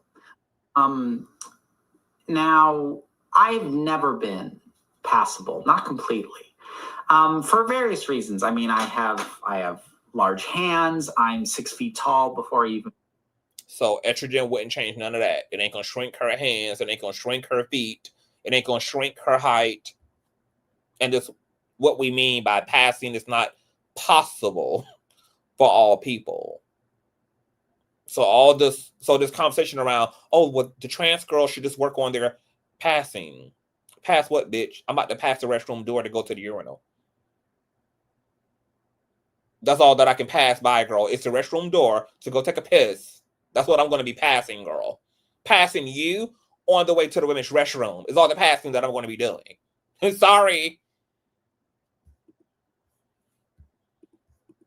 Put shoes on. I have a fairly defined chin. I've got, there's the Adam's apple. There's all that sorts of stuff. But, even just the way I do makeup, I don't, and this is partially because it's not my style, but I don't consciously do enough to force contours and cheekbones and all of that. So I spent the first few years of my dressing, kind of having to get over the idea that I'm not going to be 100% passable, sort of accepting that. But even after I had done that, I still sort of had some issues rooted in the idea. And that's okay, Island girl. There's a lot of females who don't look like females and who don't, quote unquote, act like females. And that's okay. If there are trans women who gives dude, there are biological women who give dude. I don't know if y'all have seen a lot of the women on Now That's TV, baby. Look like whole little boys. Look like whole little teenage bald-headed ass boys fighting and fucking up the set, baby. hard body and all, grabbing non-existent dicks, couldn't even tell that them are natural born females. Look like hard body, violent ass boys. No makeup, no lashes, no lipstick, no wigs, no nothing. And then aggressive as all hell. So it's okay if a trans woman is given man. Biological women give man as well.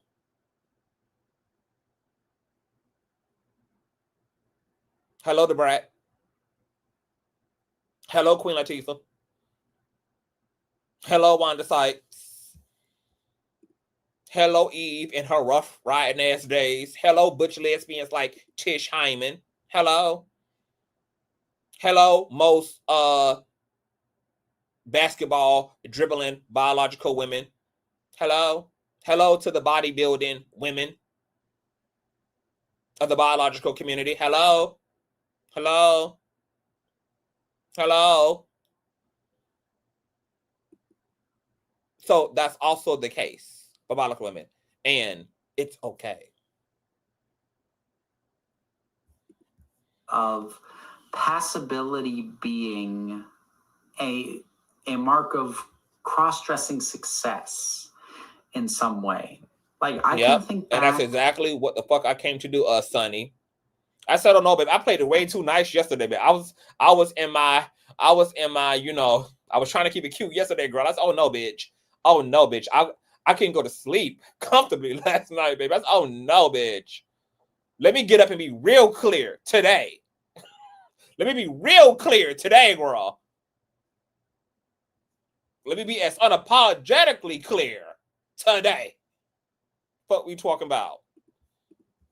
To, you know, years ago, like 8 or 10 years ago, where I would, and, you know, living in a large city, and I would see someone who was very obviously, you know, assigned male at birth, but was wearing a few feminine things. You know, maybe they had a dress, maybe they had lipstick, but they also had visible stubble, or you know, really thick arm hair, or you know, something that made it really obvious. That used to irritate me, and it shouldn't. It doesn't now, and it shouldn't even at the time, because it had nothing to do with me. But there was still this presumption of, my God, you're doing it wrong. If you're not going to do it right, why would you do it at all? And that was even at a time where I was consciously trying to get over the idea that I myself wasn't passable, that was still my version of passing. More than anything else. China. Do you want to hit the link, China? Because I know you also had left a comment on last night live and said, girl, Tish does not speak for all butch lesbians, child. So do you want to hit the link, boo? You're more than welcome to come and speak, girl, for the butch lesbian community, child, because she is not a reflection of all the lesbians, child. She is not. And it's something that, while I like to think for the most part that I've gotten over, it's something I still see a lot in LGBTQ and trans spaces and trans communities. The idea that if you are not completely passable, look, and I've even had to deal. I've had to deal like with this even as a gay man. I literally grew up with people telling me, like, gay people, woman people telling me, girl, like, you need to transition. You need to transition, bitch. Why would I transition for what? I like being male. I was born male. I agree that I'm male. Just because I'm into a few feminine things. Transition for what? Just because I look this good in hair, I need to go ahead and transition fully to identify as a woman? Just because I look this good, bitch, and the femininity that I do dabble in, I should just go and fully transition? No. Who says I have to transition, bitch? Transition for what? I want to be a pretty nigga. A pretty gay nigga. That's what I'm giving. Okay? I don't want to live as no motherfucking woman. I ain't never felt the need to have no fucking titties and no estrogen in my system, aside from what's already there naturally, because we all have estrogen and testosterone. No. Like, had people literally projecting onto me what they thought I need to give. No, bitch, I'm gonna give you what you got, ho. I'm gonna give you what you got, bitch. Like, I don't know where people get off at telling people where they need to be dribbling at, bitch. Just my experience. Bitch, I'm having my experience of these universal polarities that we call masculine and feminine. For some people, they have such an experience of femininity that they need to transition because that's how much of that energy they have. For people who have a whole lot of masculine energy, they have such a disproportionate amount of that energy in their consciousness, they feel compelled to have to transition. I got just enough sugar and spice and everything nice, baby. I'm right in the middle. I done found the middle ground for me. And be topping it all, bitch, with green hair and be clapping niggas' ass. Fuck. There's a lot of gray space between female and male. And that's where people like me, people like China, fall into line at. Just like you got a lot of butch lesbians, people be like, girl, you might as well just go ahead and transition for what, bitch? I'm cool with being a biological woman who got a whole lot of masculine energy. Just like Tish. You have effeminate men. They don't want to be women. They're okay with being effeminate. They're okay with their softness. They're okay with their gentleness. They're okay with it. They don't have to cross over to the extreme of the polarities.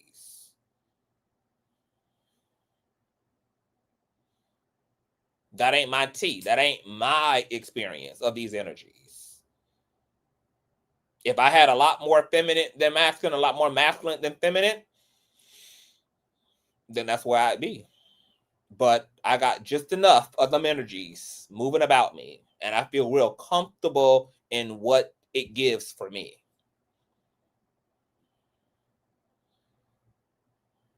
I don't feel like a girl. I just feel like a pretty ass man who happens to be same gender loving.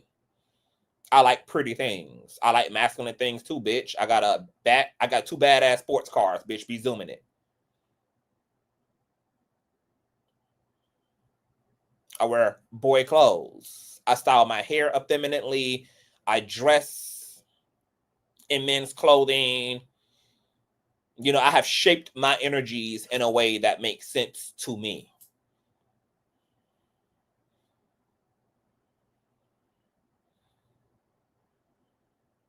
But I had to deal with this same projection growing up. And the funny thing about it is I also grew my facial hair as a result. Because my face without facial hair grew up giving ovaries, bitch. Face be giving ovulation without facial hair. I said, oh no, bitch. I was not going for that with my face. So I was happy when my facial hair started coming in. Because I was like, oh, child, bitch. Because I would have been giving trans realness all day without my facial hair, bitch. Because I never wanted to be a woman. I liked the intersections and the blending and the poetic enmeshment of masculine and feminine forces coming together. I like both of those forces, not one or the other of those energies. Girl, but I was so happy, girl, when the facial hair and the mustache and all, oh yes, girl, it's true tea, girl. I got scared, bitch. I said, oh no, honey. It is giving ovulation in the face, girl. I'm ovulating, girl. Giving straight ovaries. No, ma'am. No, ma'am. So, girl, the mustache saved me, bitch. The 5 o'clock shadow saved me, girl. And she's going to be with me to the end of the age. But everybody's different. Everybody has those energies differently. You know, that's why my heart goes out to the download community, whether it's a download trans community, folk who hide in the closet like Caitlyn was when she was Bruce for so long, or rather it's an orientation, because we all dealing with these energies. And some people are really ashamed of these other energies because they've been raised in a society that's taught them that as a boy, you shouldn't have no feminine energy, even though you do, regardless of what the fuck people say, regardless of what the fuck systems say. You have girls who ashamed of their masculine energy because they've been taught by society, girl, that as a woman, you shouldn't have no masculine energy, even though women do, females do.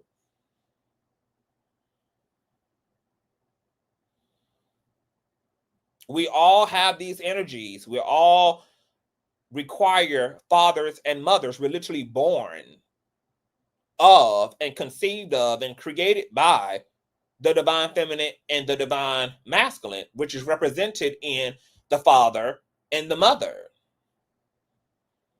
We all have androgynous bodies. As a man, I have my mom's ass. I have her fingers. I have her lips. My father gave me his nails. My father can grow real long nails, girl. Always having to clip them fingers and them toes, girl.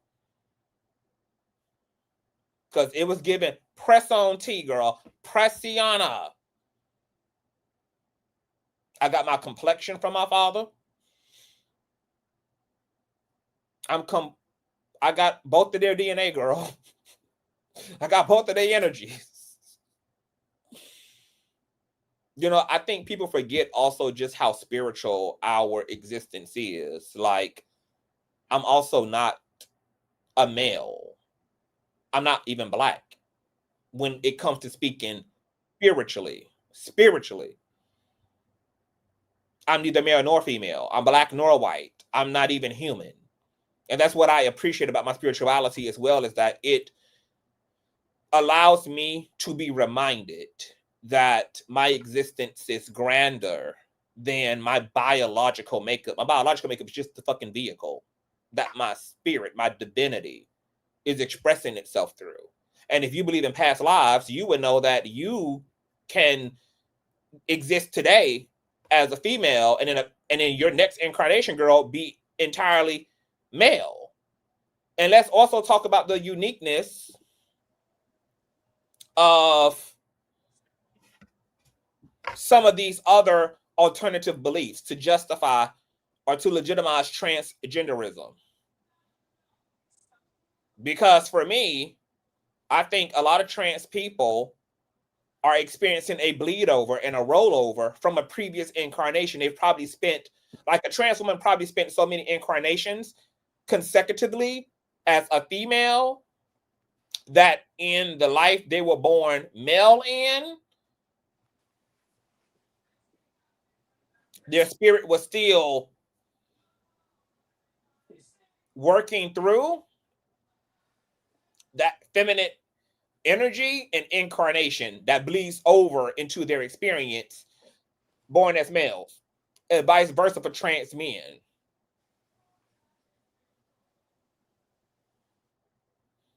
There's so many ways to look at the existences of other people and why we show up the way that we do. We act like we know so much about the universe when 99.9% of the universe is completely unknown. Like, the amount of understanding we have about the universe, about the multiverse, is a decimal degree of knowledge compared to all of the knowledge that exists in the universe. Hey, China, are you there, boo? I think you're phasing in and out, my love. Yes, I not only believe in aliens, Stara, but your Congress do as well. Last year, we had an entire alien disclosure that happened at the Supreme Court level, where your military acknowledged the legitimacy of not only extraterrestrial bodies, but extraterrestrial technology. So that's not even a belief. That is a literal fact. Your government has encountered interdimensional, and extraterrestrial entities and technologies. Let's catch up here, boo. You seem to be living in the Flintstone age. Hey, China. Hey, boo. How are they? I'm happy to have you here. Oh man, it's wonderful to be with you again. You look as lovely as Thank always. you. Of course. All of my shit is reflecting off this fucking camera. Hold on. All my jewelry is in this weird ass. Well, let me take this off because I want Yes, people to look. I want y'all to look me in my damn Speak, eyes when I honey. say this. The ignorance spewed out from that degenerate, that defective gene of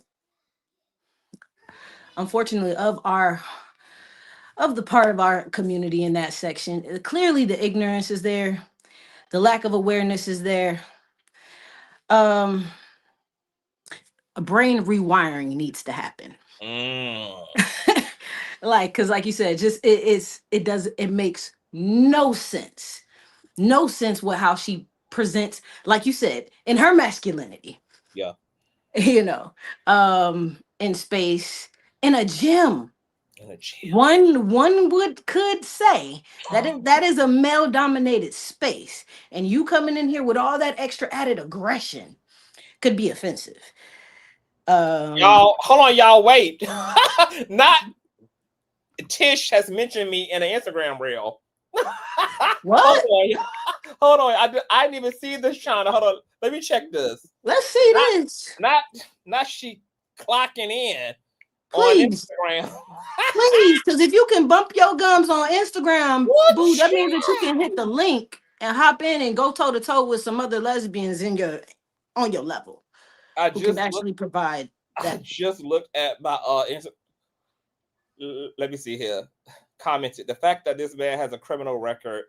I have his mugshot on my wall, and you are black funny looking man going into your freaking ridiculous audience and telling them ridiculous things about me. I laughed at all of it, and please do it more. It's hilarious. You got the right girl. Okay, have a nice day. I am having a nice day, Trish. Let me leave the hold on. Let me drop the link. Let me go to her DMs, honey. Since she think I don't do the pull up, let's really see if that testosterone will lead her ass over here. Please, she can really rumble with the B since she need it.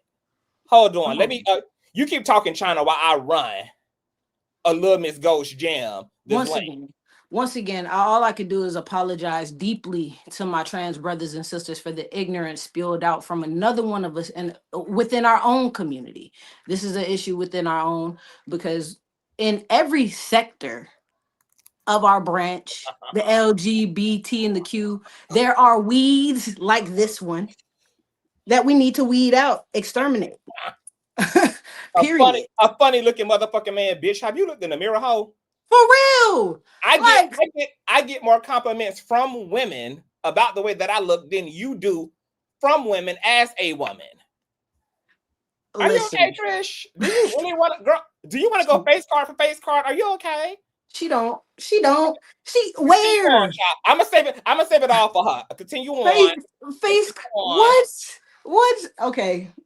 But anyway, but you do have sectors of women like that, and it is disappointing. But it's that heterosexual, toxic masculine normatives that she has created her whole existence surrounding. With her ideology, she should be a straight woman. Period. She shouldn't be presenting and even showing up herself the way she presents. It's disgusting. Absolutely disgusting. But I can reassure you that over the majority of the lesbian, and especially masculine folks, do not feel this way. Absolutely not. Whatsoever. And attacks like that to anyone within our community, from anyone in our community, will be handled and will be addressed. We will not stand for no shit like this. I'm about to show y'all exactly what I sent her, honey, so that can't nobody go and spread no fake news. Hold on. Even if what she was saying was true, and the interaction she had with that transgender woman, the times and the other previous interactions that they have had. Clearly the energies, you know, okay, I can get a person to person interaction. Y'all just not vibing. Y'all both giving bitch energy. Okay. Y'all both giving each other cattiness. Y'all both going with the back and forth. You just don't like each other. But to handle someone else within our community this way, even if they did something to offend you, the handling of someone within our community was just done totally wrong. Even if you were wrong, even if they were in the wrong and how they wronged you, the way that the display and the way that you handled someone within our own community is disgusting. I would hope that if there's any issues with someone within the community, that it stays within our community and that we're able to handle it properly without it being this huge fiasco and you're fueling the hate. And at the end of the day, is no difference from the Mexicans and the Latinas who voted for Trump. You're going against your own interests, boo. Because at the end of the day, they're not going to accept you, even in male space. You don't get you. It's like, come on. It's Okay, so let me show y'all this. Achana. Show me. Baby, we got Miss Tish, girl. Press. Why is Miss Tish press? Why is she press, Bria? Hold on. Let me show y'all her comments. Woocha. My God, honey. Come rumble with the beat, Tish. With your funny face ass. Okay. Come rumble with the B. Okay, so these are all her comments, girl. Okay, she done went all up and down my Instagram, girl. In her feelings, girl. She can't take the B. Okay, she talking about, you better leave me alone, bro. Don't do it again. What? She said, the fact that this man has a criminal record, I have his mugshot on my wall, and you are black, funny looking man going into your freaking ridiculous audience and telling them ridiculous things about me. I laughed at all of it. Please do it more. It's hilarious. You got the right. Okay, girl, have a nice day. Okay, so this is Tish, girl. Her and her 27-day-old cornrows, press boots in my algorithm. And so I sent her the link, right? And this is what I said to her. I sent her the StreamYard link. Y'all see this here? Because we ain't no pussies, honey. I said, you can hit the link if you really press Miss Mamas. And then I said, come rumble with the B. I know how to speak to a lady, even if she act like she got balls. So Okay. we gonna wait on Tish, honey, and see if she can back that ass up. Let's see. Hey, Lemsky. Hey, Consciouztv, what's up? I'm just getting Tish together. How you doing? I see that. I'm doing fine. How are you? I'm awesome. What's going on? So, I was in the LGBTQ, so I know a lot of people were in disagreement with what I was saying in the chat, but that's fine. What I would like to say is that I guess the confusion was where my my comments or where my thoughts lied, I guess, with the whole Tish thing. It had very much to do with the transitioning aspect of it, and then people having their own spaces. I think that people should have their own spaces to do whatever it is that they want to. Is it the fact that it could be somebody made uncomfortable by a trans man? No, I think that it's safer for people in the trans community to have their own spaces so they could avoid the likes of a Tish or anybody else that would come up against them. So that's definitely one of, and plus I know we were talking about the fish and all that other stuff yesterday. That was very, I don't think that's apples and oranges. That has nothing to do with humans because, it has nothing to do with humans. It absolutely does. I mean, intersex people have to do with humans. Hermaphroditism has to do with humans. Gender dysphoria has to do with humans. Body dysmorphia have to do with humans. So we weren't exclusively just talking about animals. Intersex people actually exist. So nature does this to the human population too, not just. And that Consciouztv I am very aware of. I'm aware of hermaphrodite people. So that's honestly where the basis of my bisexuality hinges upon. It is the duality of masculine and feminine energy, in it being in a present form. So whenever we're talking about, I was confused as to why we use the fish as an example, because why couldn't we just use the humans as an example? And I knew that was Because a when way we to talk about, like, explain. well, it's because that when we talk about, since people like to use the word natural and scientific basis, when we talk about scientifically what's natural, it's because we also see it exists outside of humanity. So it wasn't enough to just leave the conversation at intersex. I wanted to prove the point by pressing the gas and showing that transgenderism and intersexism exists outside of humanity. This is not exclusive to human beings. We can find it elsewhere in the world too. Yeah, because that's exactly the rhetoric that they use to say that it's unnatural. They try to use examples of nature to say that it isn't natural. Well, The prime I'm example definitely is not one of those reproduction, people. is what they use, is the number one thing for why it's not natural for us to feel the way we feel about each other. Well, one of the stark differences in that is the fact that fish can anatomically change themselves in order to reproduce, whereas a human would have to get chemically or medically castrated or No, changed in some type that's of way not to true. become. That's not true, though. Really? Yes, that's not true. There's first of all, there's hermaphrodites, people who are born with two genders, whether that is But exposed on the out that's or not the what in. that's not what I'm speaking about in a present moment when we talk about trans people. Hermaphrodite people are not exclusive to being trans people, because you can't say that all hermaphrodite people identify as trans. Well, we actually have a moderator here who actually is intersex, and she is a intersex person of trans experience. Is that intersex or is that love? Are you talking to me? Oh no, conscious. Is she coming up? Say it again. Is that intersex that's coming up, or is it love? Oh, what you mean? The trans is that the same one that typically comes up?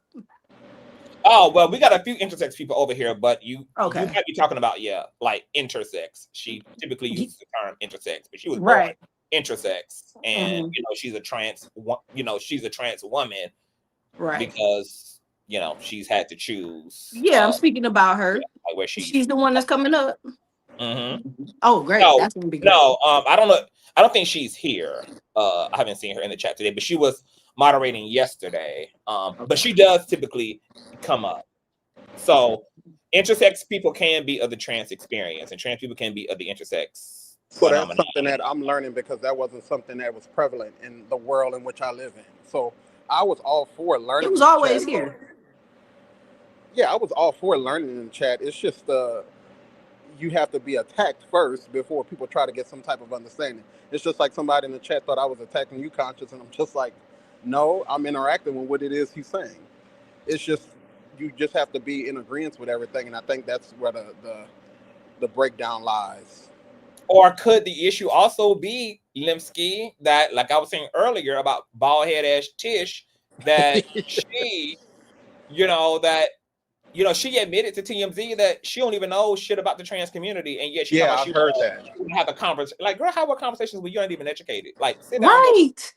Go ask questions instead of spouting off your judgments first, and spouting off your assumptions first, and speaking out of your partial understanding first, and be humbled in seeking clarity. I mean, we all have, the library in our hands in the form of Google. So why are we not really using that, and then be wanting to be the first people in the conversation to be the loudest, so they know the least about what the fuck is going on? Like, so she wasn't even being responsible, even though I know, she has a mediocre career and she ain't getting no clicks and views off of that tired ass Neo Soul career of hers. So, but still, even with her barely there presence in the world, she should still be intentional when she's using her platform to speak to all 6 of her followers. Well, Conscious, did it ever dawn on you maybe that was her intentions from the very beginning? Was and some type of an audience. And I said that. I mean, she's clearly also being performative and grifting and using this. And like I said, the trans girls already done clocked her social medias even before this experience with Alexis. They clocked her social medias of her leaving anti-trans comments under the videos of trans men and trans women. So she been after these people for a minute, she finally linked up and found the right situation where That's she what that could is. get it going at and get That's it And I what going. feel that like is. she used the rest of the gym incident as a reason to spew what it was that she was already having an issue Absolutely. with. And she So I lucky that mean, she was dealing with a trans white woman instead of a trans Woo, black woman that child. would have got down with her ass. My Period. God. I Like would eat hope her I up would have hoped down it wouldn't have boots. gotten violent, Lord. because all I feel is though is that it perpetuates this idea that trans people are violent and stuff like that. But But here's the thing. I would hate for that to happen. But there's also a stigma that lesbian masculine presenting women are overtly violent or aggressive as well, and that's exactly what she was showing and presenting, all that ratchet ignorance up in there screaming. It was just totally disgusting. Well, Which brings me to what I wanted to say earlier when you mentioned Queen Latifah. When you Mhm. mentioned Queen Latifah, Da Brat, these are women who are, first of all, of a different caliber. There is sectors within the L of masculinity specifically about Yeah. how we present. So we have the pretty boys and then we have the rough riders. Yeah. Okay. The ones that like to be the closest and more so are the ones that men are referring to when they say you're competing with other men, you're competing with me. No, they are. I'm comfortable with exactly where I'm sitting. Do you Right. see how beautiful I am? On beautiful. Like, like I love eating pussy, but I am a pretty bitch. Okay. Like face card and that right Yeah. there that was Whoa. in there in the Gold's Gym, given all of that disgusting is nowhere near a Tish, reflection eat, of half of eat, the eat your heart out, Tish. please. well, I feel like it's an idea that's perpetuated by what we talk about in the patriarchy, where we're saying that in the LGBTQ we display these bouts of anger for whatever reason or no apparent reason. So I feel like this is actually a sad situation with the both of them even engaging with one another, because will be looked at Yeah. as a whole because of this. And that's why they used her. This is another reason that piss me off, because they put her on a platform. They gave her the audience because they said lights, camera, action. This is exactly what we need. You see the dysfunction and the chaos within that LGBT rainbow community, alphabet gang that they like to say. Like that was just a terrible reflection. Even if that woman did do something to offend you, that was not the way to handle it. Right. Absolutely disgusting.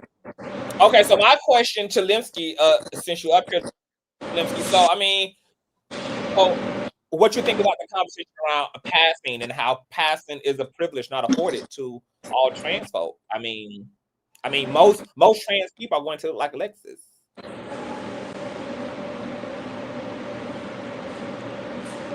Are you talking conscious? I can't hear you no more. Oh, can you hear me? Yeah, I can hear you now. Yeah, I was asking you, like, so how do you feel about the passing privilege conversation? Like the fact that like most trans people cannot afford to look like the girls at the top. I mean, most trans women are going to be looking like Alexis. So, I mean, what are trans women supposed to exactly do? Well, it's such a range in a way in which, and my thing is, a trans person shouldn't care about how somebody's receiving them, but it is a perception that people are absorbing that are around you. So while that would be nice, to me, there's a bit of deception in the people who are passing, because they're able to be able to change their IDs and do all this other stuff and then look a particular way to people and be accepted because of that. Whereas there's people like um, Alexa or Alex, I think his name is, or her name. Alexis. I think her name is. Well, they're not afforded that opportunity, and I for me, I'm I'm on the fence about this because I'm relatively new to this whole thing. So I'm one of Yep. the things that um, bothers me, because I've always thought that it was a want for them to want to look like that. You know what I'm saying? As opposed to them being able to transition how they wanted to transition. And it's like you said, not every trans person wants to transition. So I could appreciate that. I Yep. think it's much like what you said with Trish. If it's something that you don't like and it's acceptable, because the gym accepted Alex as a woman, and they're allowed to go into these spaces as a woman. If it's something that you don't like, move around it. Move around it. And it's not a personal attack on you in any instance of where you have to fight tooth and nail for something that you don't have to be in, because it's just some we literally hear. We are literally here. I'm getting a little confused when you say you don't know nothing about it or you ain't know. Like, they've been, we're one and the same. The LGBT, the Q, the T, we all been here from the beginning of time. We ain't I'm never well. been separate. They ain't just I'm gonna start tell you. coming I'm gonna tell 50 you like years this. ago. I'm gonna tell you like this. I had my own journey with how I came to be in this world as a person that's bisexual. So my journey does not include going to any type of LGBT functions. It doesn't include. I live my life very low key, and it's not for the acceptance of anybody else or to assimilate to anything. It's for me. It's how comfortable I am in my skin. So it's not a. I feel like the way in which I think, a lot of the LGBTQ feel like it's an attack. They call me a fake gay half the time because I don't identify with a lot of the things that go on in the LGBTQ. So I'm not abreast to a lot of the things. So it's not a personal attack. I just don't know. Am I willing to learn? Yes, because that could be something that be beneficial to me in the long run, as well as anybody else that's trying to, you know what I'm saying, come out the closet, come do whatever. So I guess you could say that I'm very masculine in a way. It may not present to y'all that way, but I'm very masculine in a way that I think, and it may be very patriarchal in a way in which I think. But it's just me. It's just me. So Hmm. Well, if what Conscious. you've learned this far, I wouldn't say it's you. I mean, it's just a part of your programming so far until you get new information, and then that leads to more refinement of thought and ideas. and that's why I appreciate your commentary so much, because you don't lay up there and get mad at somebody for their difference of opinion. You try to educate. And that's what I could appreciate the most about your commentary and the way in which you give it up. So this is why I be over here faithfully, and I be hating when I be missing it live. As you should, as you should. Now, do you think that Tish is going to hit the link, because it's easy to pop off from I afar think and to really I, come up here, baby, and get in the paint? I think Trish is an opportunist, but what I don't think Trish likes is to be attacked. And I feel Yep. like if she feels like she's outnumbered, because it's easy to yell in a gym and Mm, not be noticed, but it's different when you come to a platform and all eyes are on you, and you have to mm-hmm, explain away what it is and how you feel. And I feel mm, like she's a little insecure in how she feels based off the way that she explained it. So, mm. She was she in a Gold's Gym in LA? but Yeah. y'all, I'm at work. I'm gonna have to drop right now. Dude, that's Oh, another okay. thing. It's not unusual. You're in LA, baby. It could be considered one of the homes of the gays to be able to be free and comfortable. And she said, Um, China, that she ran into this issue 7 times with different trans folk at the gyms, 7 times in 30 days. and you bothering them. You going out of your way to talk to them. Them motherfuckers ain't worried about you, girl. You is nothing to want to look at. They're not mistaken in thinking that you got a dick to want to fuck on. That's for sure. Mhm. So, like, it's not given for to give all that to feel like you're gonna be. First of all, all at least most of the trans women that I've ever come into contact with ain't never gave nothing masculine, baby. Mm, Ain't never, ever, ain't nothing.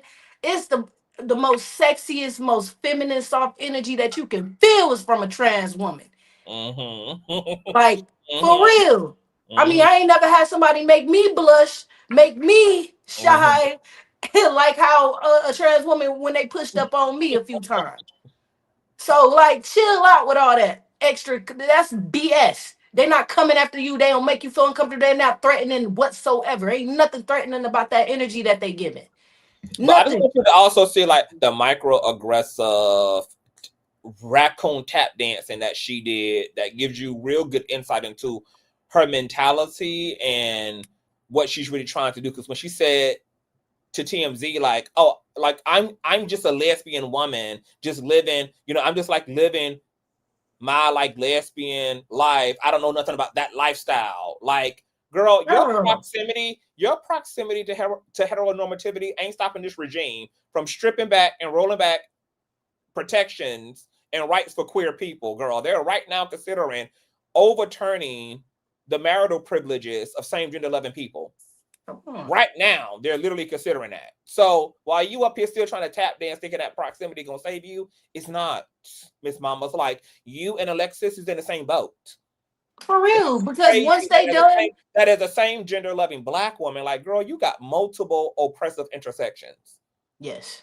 And out here trying to oppress another person and a member literally of your own freaking community. Like, you don't get it, Trish? Or did you spend too much time partying with the Bloods and the Crips that you weren't afraid of? You weren't afraid of men then.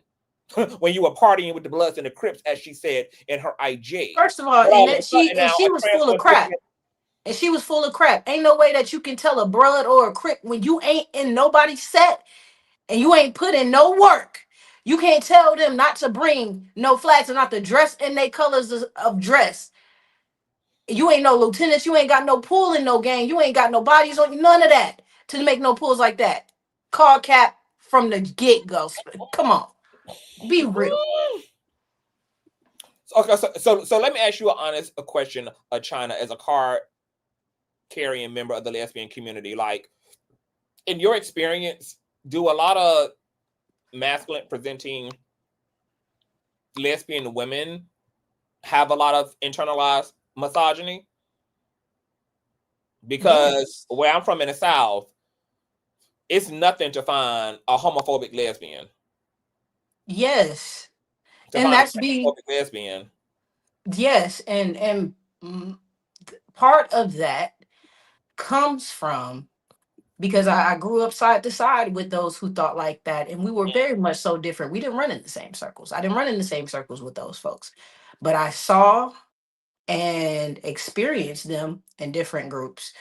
And what I can say is when all you have to build yourself up when you are different, and when I'm saying different to the core, when everything around you, your parents, the church, everybody is screaming that everything is wrong about you, and the only thing, and you don't have any images, especially if you're coming from the South, there's lack of accessibility, especially if you're in royal towns. There's just accessibility to the knowledge and to get to our people. I didn't get to access to our people until I tricked my mom to taking me to Pride, saying I'm going to the park, you know what I'm saying, with some friends, and it was a fucking Pride. And then I stayed locked in. I had to, you know what I'm saying? But so when you have these, when you don't have different images and role models and different expressions of masculinity in a positive light. No. The only thing that you can do as a masculine person is the closest thing, it's not feminine energy. The closest thing to that is a man. So you will take on those ideologies. You will surround yourself or model your walk, your talk, the way you dress to match that energy that fits closest to how you feel, closest to the you that you could be. Unfortunately, that's where you take on those patriarchal, toxic, masculine, sexist views, especially when you do keep and run in male-centered circles who also spill that rhetoric. I have met other, and I call them because there poverty comes in that. There's a classism that comes into this as well, because when you're also in the hoods, in the ghettos, in the projects, there's an added layer to the ratchet, to the exposure, to the dress in the hood, that in the street, that is added on to how those types of studs present around other men, how they carry themselves, and how they then go out into the world and enter into relationships. I fortunately was afforded the ability not only to just be genetically bomb as fuck, to just want to be individually me, and go against the fucking grain, but I know I didn't want to be like that. And when I say like that, I mean like men. So I didn't model myself like men. I modeled myself once I got to the point of being able to say this is the closest, like this is feel good to me. Queen Latifah was one of those people that not only was a wonderful role model, somebody to look up to, knowing that she was and did, you know, represent and present herself in the community. um Even though it wasn't loud and it was quiet and from a generation that was different from mine, that was one image that was acceptable even from my mom. And she said I knew that she did not want me to look gay. And when she said look gay, I knew she meant those hood ratchet looking ass studs like that. She didn't want me to have that type of image, but also that just was not me. So I don't carry myself like that. That's not the way that I dress. That's not none of that. So most of the times when I encounter other beings, I never get you're trying to be like a man. Or the only time I get that is when I am in a conversation or in spaces with masculine energy, and they're in their ego and they're trying to break down my style or you know my fly because they're intimidated or they feel like they're pressed. Yeah, like I So always tell people, it's not about being a man or a woman. Like it is a such thing as called this being masculine or being femme. You can be femme without wanting to be a woman. You can be masculine without wanting to be a man. Like those things aren't synonymous with male and female, because you got male and females who aren't even masculine and feminine. So but like you said though, you because you also mentioned before, you said certain masculine presenting lesbians have dick envy. Is that what you? yeah, Yeah. penis envy. Mm-hmm. That is a thing. Like Mm, you got this dumbass stud chick who went to a fucking school as a substitute teacher with her strap on.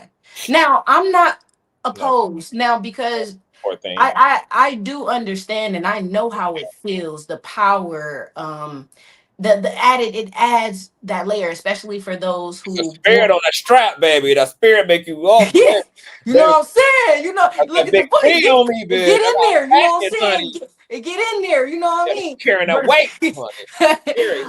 But I would suggest for those who are not aware, and I was not even aware of this until a transgender person told me about it. Packers are pretty much lip pieces, a lip dick that you can slip into your underwear that gives you, that can give you the girth of that little budge that you might need or might need to feel comfortable. But it's for protection, it's for security. Wearing that strap, so I can understand why, but it's a way that you do it and it's the way that you present it, and that was classless, and that's that type of ratchet ass stud shit I'm talking about. Like the lack of I exposure. know I had a homeboy. His sister is gay. She's femme, but she used to have this girlfriend, and the girlfriend would just like sit around, like if the girl like the girlfriend would wear the strap just as like an everyday piece. Like she would just be sitting around the house chilling with her strap on, like underneath her sweats, underneath her you know. Like I get it. I can be honest. I'll share something that guess I don't really share. I mean, everybody who knows me family wise, I guess would Yeah. know maybe if you've seen me get dressed. But the only person I told was my wife. But one time we went out to a club together, she and I, and had a good time dancing. But at the end, we're leaving out, and a motherfucker grabs my private parts, bro. Oh. But from the back, like he reached, like motherfucker reached up under me from the back. So I turned around, but it's a crowd of fucking niggas there though. So I fucking spazzed. I pushed the motherfucker back, and motherfucker like, yo, I'm like, yo, one of you motherfuckers touched me, bro. That's sexual assault. And That is that's sexual the assault. right. Yeah. But I could not prove who it was. But the thing Who is, was? I felt internally violated. I felt even You more were. violated with my wife. You were. And it was like an embarrassment. I don't go. It's like a hit to my ego, and it's like a hit Yeah. to the fact that security. Yeah. So with that being said, I never go to the club without having my strap or my packer on. Yeah. And depending on what I'm doing with my woman, if I plan on getting into anything crazy, I might go ahead and put Right. on the strap. But typically, I just wear my packer though.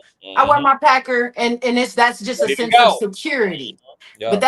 But that is not something that I do on the day. But like I said, Yeah. there's reasons. There's external. There could be deeper reasons. But like I said, there is a way of doing it. Okay, Yeah, for with sure. class. Because you know what, I can also see where wearing the strap on could also like be an expression of the gender dysphoria for trans men who may be right now identifying as butch lesbians. Like wearing that piece connects them more to what they align with in gender, the same way that trans women put on their breast pads or have to go get the augmentations to their breasts to feel more connected to that energy that is within them, and they want to see that energy exist externally as them as well. So I can see the strap piece, you know, as a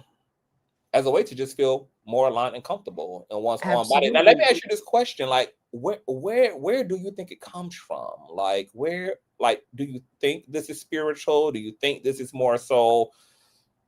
Do you think it's? Oh yes. Oh yes, because if you've spoken to any stud or Mhm. masculine presenting person who has worn a strap, Yeah. and especially who uses it regularly, and there is a connection and a power Yeah. within self and to self, Mhm. um that does like accentuate your own sexuality. Absolutely.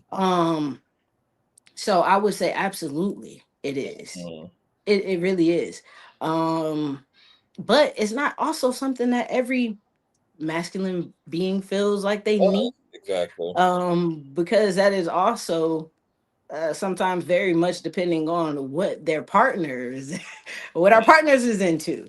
Mhm. And Mhm. I am with my wife of 8 years, and Yeah. this is using a strap with her is not a regular thing that she likes. She Yeah. doesn't. She doesn't do the Mhm. penetration too much. Yeah. So but that's fine. Yeah. We do a lot of other stuff. No, that's But, cool. Mhm. but it's an occasional thing. But I've been with women who, hell yeah, I've Yeah. taken whole virginities with her. You know, Now, are you only into women? Like, could you engage romantically or sexually with another femme presenting person who wasn't biologically a woman, like an effeminate man? oh yeah, Yeah. Okay. oh yeah. Mhm. Did you say now? Repeat that one more time. Like, are you into other? Are you attracted to other femme presenting people aside from biological women? Oh yes, yes. Presenting man. Oh yes. And it caught me off guard. I didn't even know. Mhm. I had no idea And see, until this is why people don't like labels, because everybody, like, it's complicated. It's all over the place. It's just human shit, humaning. Like it's no real box to put it in. That's why some people don't like to be labeled, because it's just like it ain't no label. I'm just being what I I am. got Mm-hmm. I got 3 solid Mm-hmm. picks that I've connected to. Well, 2. The other one is in my dreams. That's you. Period. But Oh, we I've might need to make some arrangements with the wife, honey. Let's set that up. well, she has complimented. Every time you post on your Mm-hmm. community wall, I'm Yeah. always showing you. She's like, "Oh my God, he's gorgeous." Oh yeah, we gotta set that up. 'Cause, you know, my new 40s, honey. I'm trying to come in with a bang, honey. I'm trying to get into all the things, honey. It is looking very sexy on you, baby. Like, I appreciate Um, but like Yeah, absolutely. Like I said, I didn't even know. It just rolled up on me. But the two transgender beautiful women that I have ever connected to in my life, I said, if there was another time for me to be single, I would be giving that route a try. Cause I had a vision for the time that we did spend together, and we never did anything sexual. Okay. I did Okay. kiss. We did have some good make out sessions. It was getting very hot and steamy. But now, which one do you prefer? Do you prefer post-op or pre-op trans? I've never been with someone who's gone through the whole procedure. Okay. But I have had friends um who have both bottom and top surgery. And that is something that I feel like, speaking to this ignorant ass stupid woman Tish, and every other stupid person, heterosexual, homophobic, that has anything to say about this damn surgery that y'all feel is super easy, like, oh, just go get a surgery. Like, this is not a breast lift. This is not a BBL. Okay, this is life and death in this mug. Okay, Yeah. and you got to be really at the point. It really grinds my gears, because Look, y'all don't even I know the just learned. money I just that learned comes into China this. that there's also like a high suicide rate amongst trans women. Well, trans people, period, who get the bottom surgery. Because there's so many there's a lot that goes with it. Your life changes, but there's a reworking and a reliving that you have to go through. That ain't nothing to play with. Yeah. I'd slap any. Oh, if I see, just You have slap to any one of relearn y'all. your you have to relearn your orgasm and all. Yeah. Intimacy with yourself, let alone. I mean, people rewalking, the surgery alone is just, it's so detrimental. You could really lose your life off of an infection. Not even talking, but everything else that goes into it. Yeah. It really nothing. But now I admire the folks Because who I honestly do not think that we will have so many transgender people assimilating physically to this degree if it wasn't for safety. I feel like if our society was more pleasant toward people of who are outside of the binary and were more welcoming, and if people knew that they could just honestly be, I just don't think people would be getting sliced like this. I don't think people passing wouldn't be a thing. Yeah. There wouldn't be a thing. Like, Because to I your believe point, it. trans people have always been here, and they didn't need to go as far as to assimilating and gender reassignment surgery. It was enough to just be able to dress the part. It wasn't about a body experience more so than it was a spirit experience, an experience of consciousness. Exactly. Yeah. So then you know that there's nothing wrong with us. There's something wrong with the system. Yeah. Something wrong with y'all. Yeah. It's sad. It's crazy. It's sad because trans people really have a clinical basis for their experience. It's gender dysphoria. Like, and we're sitting here literally like punishing and othering and beating the fuck out of people because of the way their brains are communicating to them about themselves. Like you said, it's also genetic too. It could be genetically proven for why they feel in the way they feel. Come on. Sunny made a great point. She said one of her hypotheses is that, because intersex people are born. She said that she thinks for some trans people in the developmental stage, in the embryo stage, that maybe some people got caught in that in-between space. Like they were not fully conceived of as male or fully conceived of as female. And so on a cellular level, they still are having that experience, even though their body didn't fully develop in the womb, accordingly. And I think that's a really, really, really interesting train of thought and perception, because we don't know a lot about what the fuck is happening, and we don't know what like the whole birthing process is so complicated coming into existence is a complicated thing that is compiled with a bunch of variables taking place. I mean, you know, like we be acting like we know so much about the universe, and we fucking don't. We don't know as much as we like to think that we do. And what we really be doing is protecting our little bubbles more so than really seeking understanding and opening our minds up to why these things exist. Because I really don't know what straight or the dominant society really think that trans women are gaining from choosing to be trans, when it's not a win for trans women. Why would somebody, if they could avoid not, put themselves in a position to literally be villainized? Because that's what it really means to come out as gay. That's what it means to come out as trans. Like, we don't gain anything from wanting this. Like, who would want the experience knowing what it would come with? And we see the way other queer people are treated before we even come out. We see the way other trans people are created. Like, so why the fuck would people just be wanting to do this if it wasn't literally what they were? Like, it has to be what they are. I mean, we only talking about like Western queer phobia. We ain't even talking about Middle East transphobia, Middle East homophobia, where despite the fact that those gays, those trans people watch members of their community be set on fire, be ripped apart, be be publicly executed, and yet those people still have to live in a truth, even with them knowing. And you really have to ask yourself, you have to know that there's no fucking way people could just be making this up, because it just don't make no sense considering the level of penalty and consequence there is to doing so. Yes. And this is why queer people get so frustrated talking to ignorant ass members of the dominant society, because it's just like, bitch, are you okay? Like, what do you think I'm fucking gaining? Like, you don't know. You don't think I know that if I really own being gay, that I risk the respect of my family, I risk the love of my parents, I risk the love of my friends. Like, most queer people lost their whole social lives as a result of living in a fucking truth. You think people fucking want that?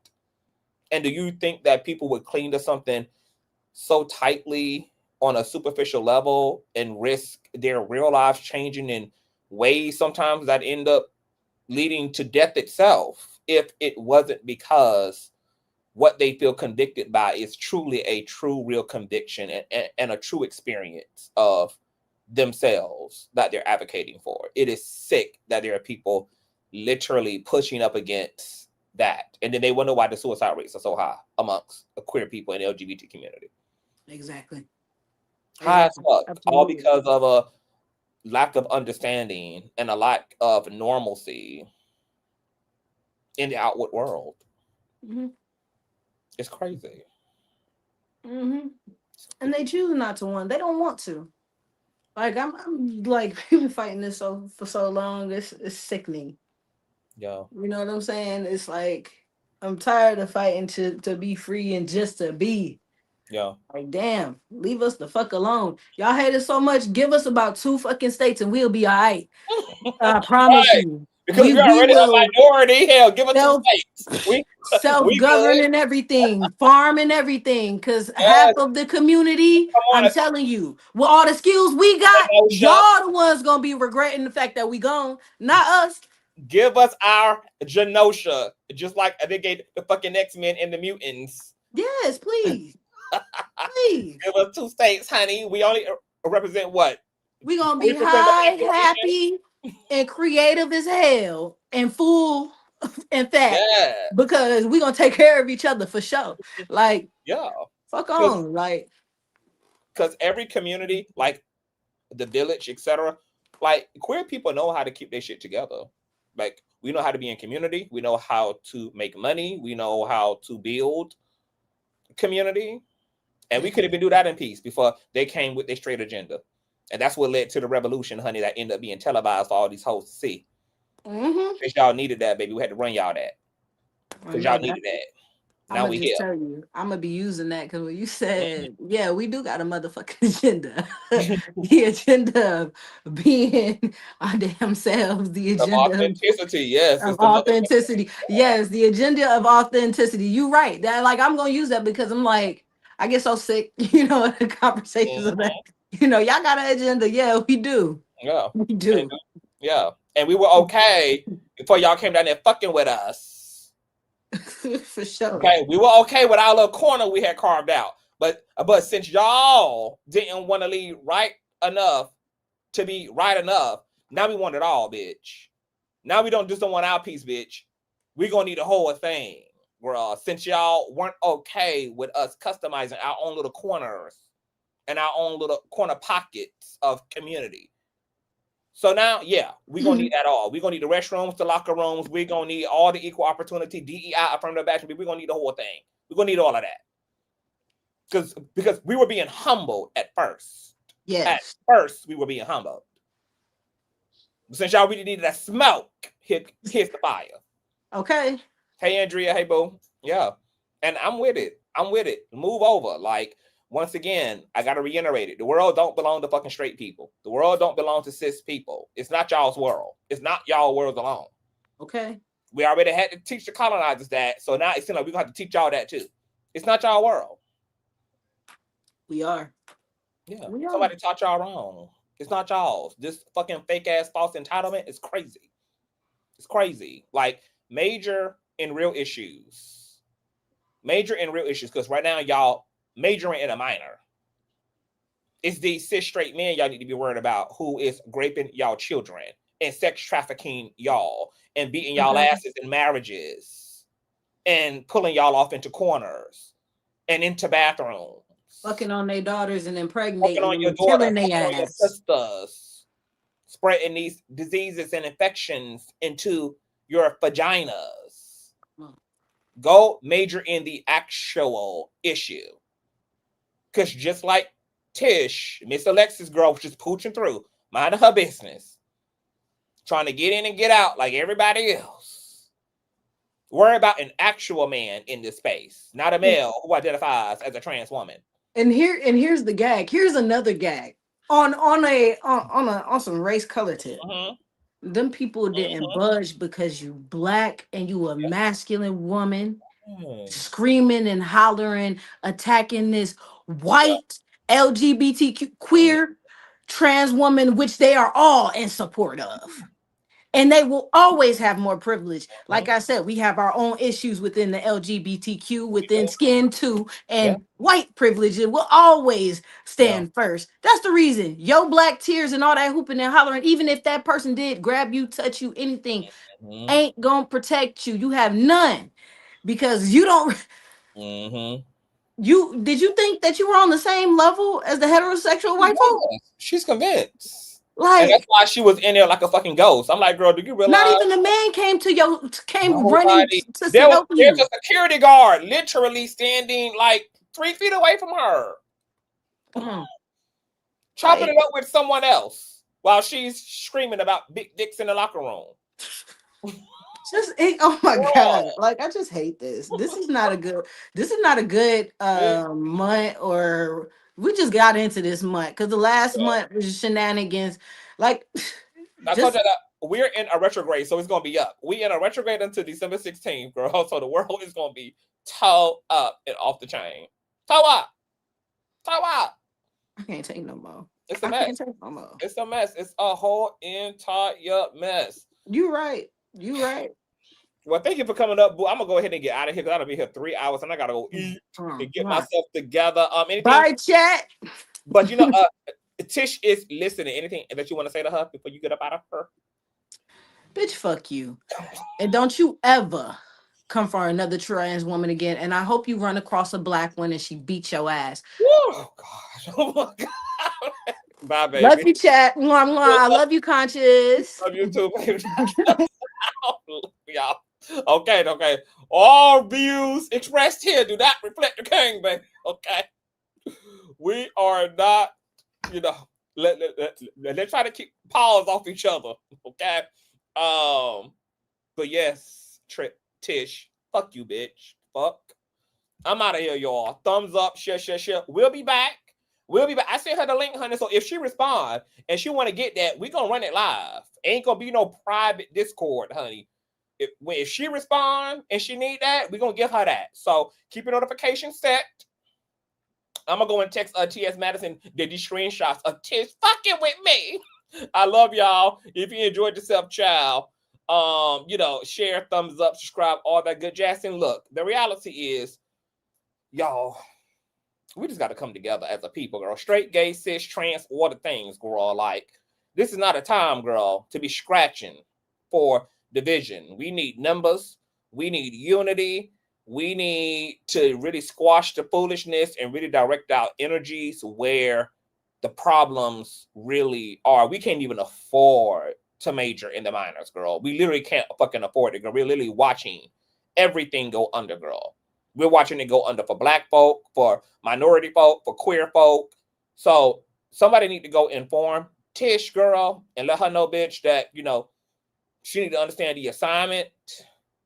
And if she didn't get a bigger receipt that she is completely outdated in her rhetoric when she was sitting in that gym hooting and hollering, girl, and nobody was pressed, bothered, or even looking in her direction while she was trying to protect women and children.